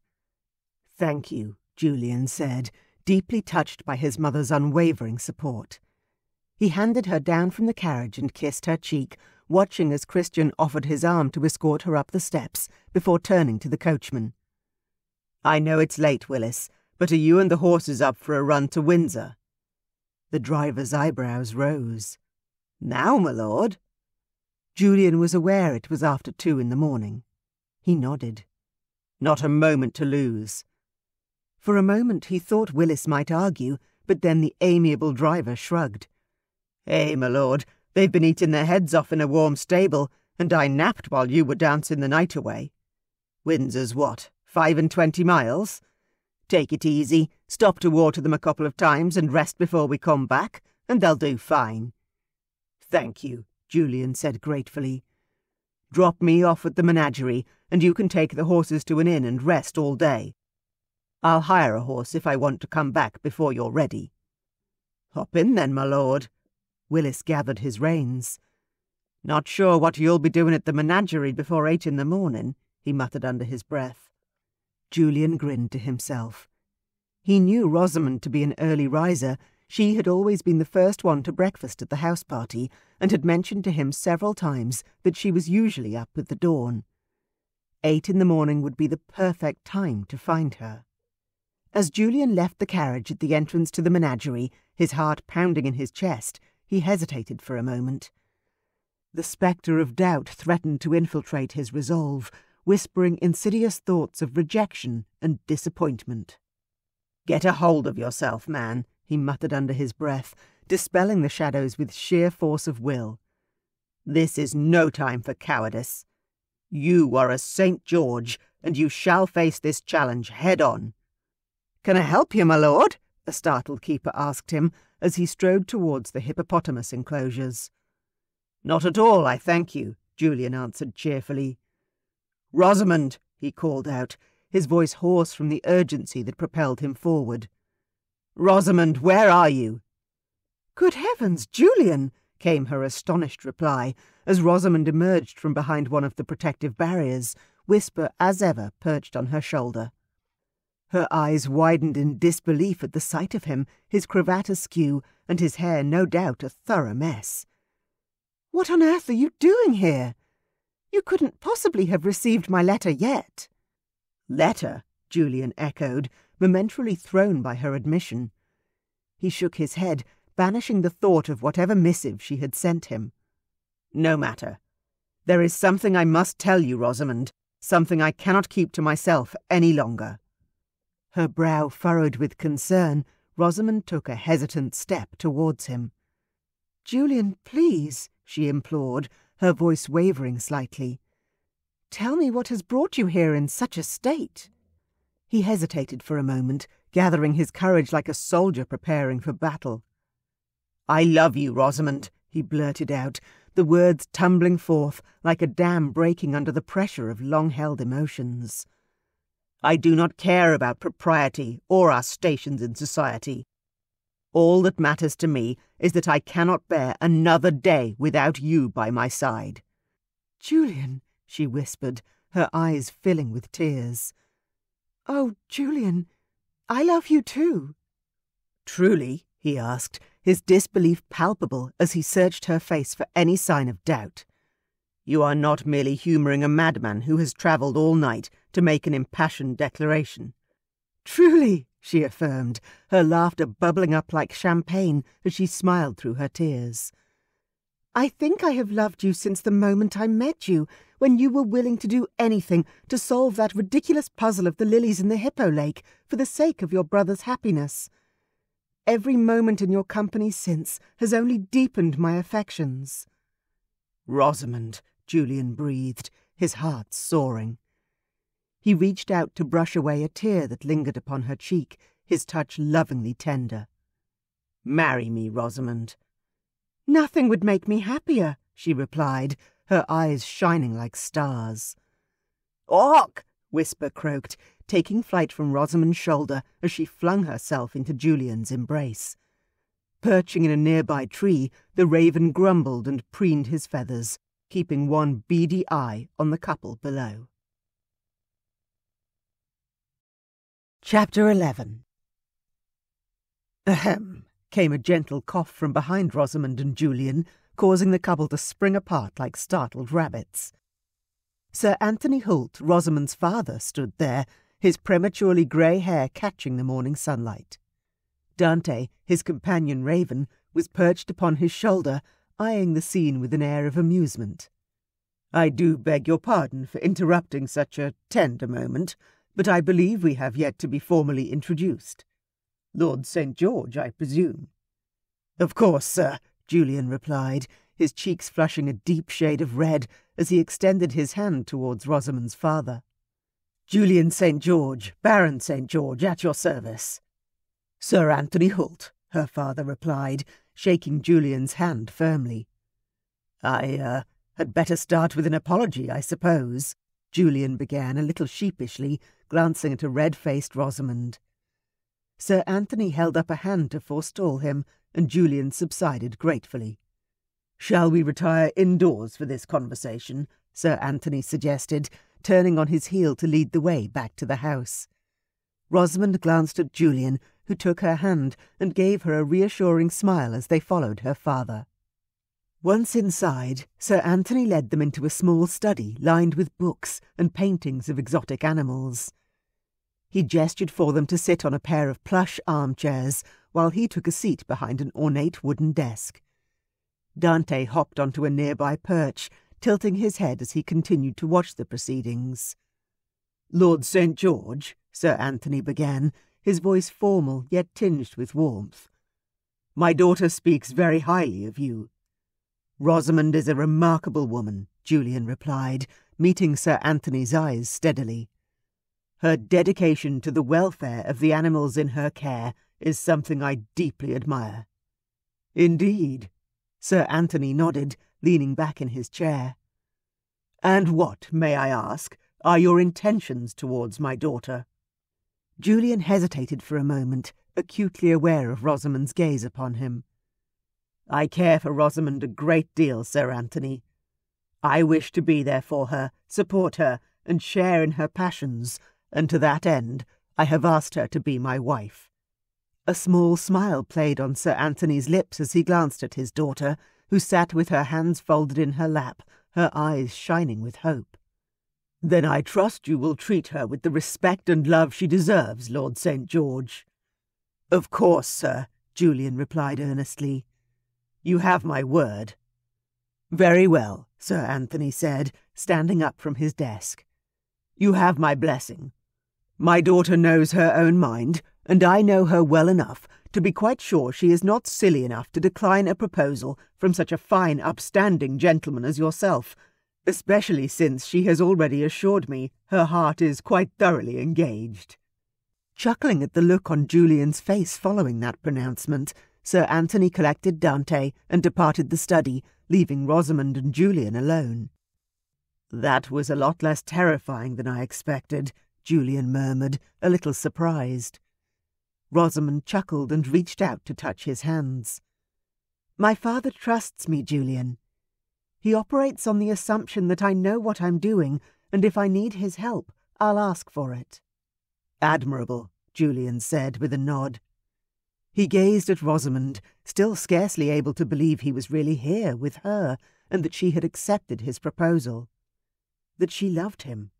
He squeezed her hands and tried to set aside the delirious feelings of glee which had him wanting to shout his joy from the rooftops, and be practical. "I wish to support you in all your endeavours, and I know how much your work at the Menagerie means to you. Therefore, I shall buy a house in Windsor, so you may continue your role here if you so wish," he began, laying out the plan he had formulated during the long carriage ride to get to her side. "Julian, that is—" It's more than I could have ever dreamed of."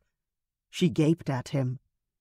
"Your dreams are my dreams, Rosamund," he said, lifting her hand to his lips and tenderly pressing a kiss to her knuckles. "Together we shall build a life that is true to who we are and not merely what society expects of us. And I have another idea that may pique your interest. Now that we are to be married, we could also embark on adventures together, travelling to far-off lands to observe exotic animals in their natural habitats." "Travel?" Rosamund gasped, her eyes widening. "Truly, Julian?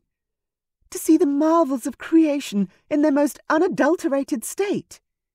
"Indeed," he chuckled. "I have dreamed of travelling for years, but never really had occasion or opportunity to do so. I can think of no better way to spend my days than sharing such experiences with you. Why, we might even discover new species previously unknown to science." "Imagine the thrill of witnessing elephants bathing in the Ganges, or the grace of giraffes grazing on the savannah," she mused, eyes wide with wonder. "Ah, but let us not forget the orangutans swinging through the trees of Borneo, or the fierce beauty of a Bengal tiger stalking its prey in the Indian jungle," he added enthusiastically. "Good heavens, Julian!" Rosamund exclaimed. "It all sounds so extraordinary. But how could we afford such undertakings?"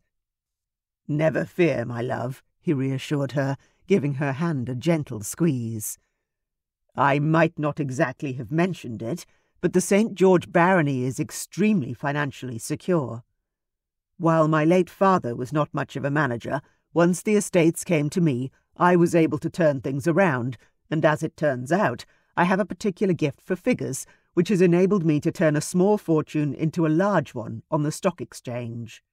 Rosamund gaped at him. "Yes, beloved," he said, grinning. "I'm rich. Rich enough to buy and sell half the ton, truth be told. Certainly rich enough for my wife to be as eccentric as she pleases. Did you never wonder why the Earl of Ensdale didn't balk at letting his daughter marry a mere second son? It was never just about the lilies. I made it very much worth his while, and have settled £50,000 on Christian, as well as gifting him and Lillian one of the unentailed St. George estates to make their home." "You are so very generous," Rosamund said, tears standing in her eyes. "But then, I knew that when you first came to me, willing to risk life and limb for your brother's happiness." "It is thanks to your cleverness that I did not have to sacrifice either." He kissed her hands again. "So what is it to be, my love? Where will be our first destination?" Although he knew her work at the menagerie mattered to her, he had also seen the way her entire face lit up when he had suggested travelling. "Where?" Rosamund said, smiling as tears of joy began to trickle down her cheeks. "How could it possibly be anywhere but Africa to see the creatures that brought us together in their natural habitat?" "So be it," Julian agreed, delighted at the idea. "So long as we do not have to retrieve lilies from the lakes they guard, that is, we shall see all the hippopotamuses you wish." Rosamund burst out laughing and, once again, threw herself into his arms. Whisper, who had already appropriated Dante's perch and was investigating a few seeds his brother Raven had discarded as unworthy of notice, watched the increasingly passionate kiss with a cynical eye. He was beginning to feel hungry, and Whisper thought wistfully of the promised Yorkshire pudding. "Pudding?" he croaked hopefully, and Rosamund and Julian broke apart once more. "Dear Whisper," Julian said affectionately, "were you promised pudding?" He extended his arm, and Whisper considered the offer briefly before hopping from the perch to the offered arm, walking up it to rest on Julian's shoulder. A nice, sturdy shoulder, the Raven thought. Perfectly acceptable, though the lack of long hair to hide in was a distinct disadvantage. He rubbed his beak against Julian's ear. "Pudding," he declared. "All the pudding you can eat," Julian promised extravagantly. "You'll spoil him rotten," Rosamund predicted, giggling. Practice for any children who may one day come along, my dear. Julian winked cheerfully at her. Now, lead on. Pudding awaits. Epilogue. 6 months later. Rosamund's dark eyes widened with childlike wonder, the wild tableau before her a stark contrast to the manicured lawns of Windsor, where she had spent countless hours tending to the needs of more domesticated creatures. A serenade of splashes and grunts filled the air as a bloat of hippos luxuriated in the evening sun-dappled waters of the River Nile, their hulking forms at once both comical and majestic. "Look at them, Julian! Just look!" Rosamund exclaimed, her voice dancing with excitement. "They're so utterly free!" Julian, ever practical, stood behind her, arms a firm embrace around her waist, as if anchoring her to the earth, lest she float away on her delight. Whisper perched comfortably upon Julian's shoulder, croaking his quiet approval of the scene below. "Indeed, they seem quite content in their element," Julian replied indulgently. "See there?" Rosamund pointed with an outstretched arm, her finger indicating a particularly exuberant hippo. "That bellow, it's a territorial call. I've read about it, but to witness it, isn't it extraordinary?" "Nothing short of miraculous," Julian agreed, his tone laced with humour, knowing full well that for Rosamund these creatures were her stars and moon. Their gazes shifted as the shrill squeal of a calf sliced through the symphony of hippopotamus harmonies. A mother hippo, her hide glistening like dampened slate, manoeuvred her colossal frame between her offspring and the rest of the herd. Her nostrils flared, her jaws wide, a protective fortress. "Ah, the fierce love of a mother," Rosamund murmured tenderly. "Does it make you miss your own work with the hippopotamuses at the menagerie?" Julian asked softly, already knowing the answer, yet eager to hear her speak of her passion. "Every day," she confessed, a wistful note threading through her words. "But I'm learning so much. It's as if I'm seeing everything I've learned come alive before me." "Would you care to immortalize these magnificent beasts on paper?" Julian proposed, the corners of his mouth twitching upwards in anticipation of her response. Rosamund's face lit up with childlike glee. "Oh, I should like that very much!" Her voice was an excited trill as she fumbled for her sketchpad, almost dropping it in her haste. Together they settled themselves upon a knoll overlooking the river at a safe distance, side by side, their shoulders just touching, a small point of contact that sent a warm shiver through Julian's sensible frame. The hot breeze carried the scent of exotic flowers and the distant hum of insects, which mingled with the musky aroma of the hippos below. As Rosamund sketched with swift, sure strokes, Julian watched, both admiring her skill and contemplating the trajectory of their adventure. "We're pioneers," he thought, "in our own uncharted territory." His heart swelled as he too started to draw, his work more hesitant than hers, yet filled with reverence for the scene before him. "Curse you, Whisper!" Rosamund laughed, as the raven nipped playfully at her pencil, making it dance between her fingers. With mock severity, she reached into her pocket and produced a shiny button, offering it to the raven as a peace treaty. Whisper cocked his head, eyeing the bauble, before seizing it with an almost ceremonial grace. "Ah, success!" Julian declared. "You've bested the bandit." "Every good baroness must have her tricks," Rosamund quipped, returning to her drawing with a triumphant smile. Julian allowed himself a moment of reflection as their laughter faded into comfortable silence. "Our great adventure has only just begun," he mused. There was something invigorating about not knowing what the morrow would bring, save for the certainty that Rosamund would be part of it. How extraordinary it was to think that he, Lord Julian St. George, who once took pride in predictability, now relished the unpredictability of life. "Julian?" Rosamund's voice, tinged with concern, broke his reverie. "Are you quite well? You've gone rather quiet." "Better than well," he reassured her, his hand briefly squeezing her shoulder. "I was merely reflecting on how fortunate I am to share this journey with you. To think we have so many more days such as this." His voice trailed off. "More days with hippos and ravens, you mean?"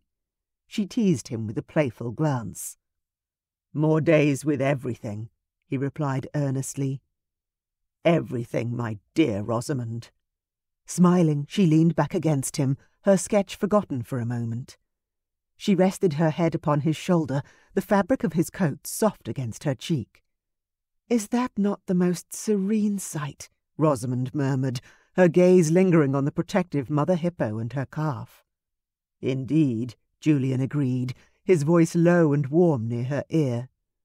"Though I must confess, the company makes the scene all the more enchanting." Rosamund chuckled softly, her eyes crinkling at the corners. "Flatterer! You're only saying that because I haven't critiqued your drawing yet." "Ah, but my dear, you've yet to see it," he retorted playfully. He carefully shifted Whisper onto his lap, the raven giving a drowsy croak before settling down, a sleek, feathered bundle of contentment, the shiny button still clutched in his talons. As Julian stroked the raven's glossy feathers, he contemplated the turn his life had taken. It was not so long ago when the mere thought of embarking on such an unconventional expedition would have been unthinkable. Now, here he was, feeling complete in a way he never could have imagined. "Julian, he's snoring," Rosamund whispered, a hint of laughter in her voice. "Only the most refined gentry snore," Julian quipped back, his blue eyes sparkling with mirth. "Isn't that right, Whisper?" The raven, unbothered by the conversation, emitted another soft snore, sending them both into quiet giggles. "Look at us," Rosamund said after a while, her tone taking on a wistful note. "Who could have predicted this? Me, a humble caretaker of beasts, and you, a baron." "Life is a strange and wonderful tapestry, isn't it?" Julian mused aloud, still petting Whisper. His thoughts drifted to the future, to all the days ahead filled with laughter, discovery, and, he dared hope, love. "And, my dear Rosamund, if there are threads to be woven, I can think of no one else I would rather weave them with." "Nor I, Julian. Nor I," she replied, her voice tender and full of promise. Her hand found his, fingers entwining as they watched the shadows lengthen over the water. There, beneath the vast expanse of the approaching evening, surrounded by the wild beauty of nature and listening to the gentle snores of the raven, they sat. Two hearts entwined, embarking on the greatest adventure of all, the unpredictable journey of love. Thank you for listening to St. George and the River Horse, a Regent's Menagerie Romance, by Catherine Bilson. Narrated by Catherine Bilson. Copyright 2024. Audio production copyright 2024. For more of my work, please visit my website at catherinebilson.com.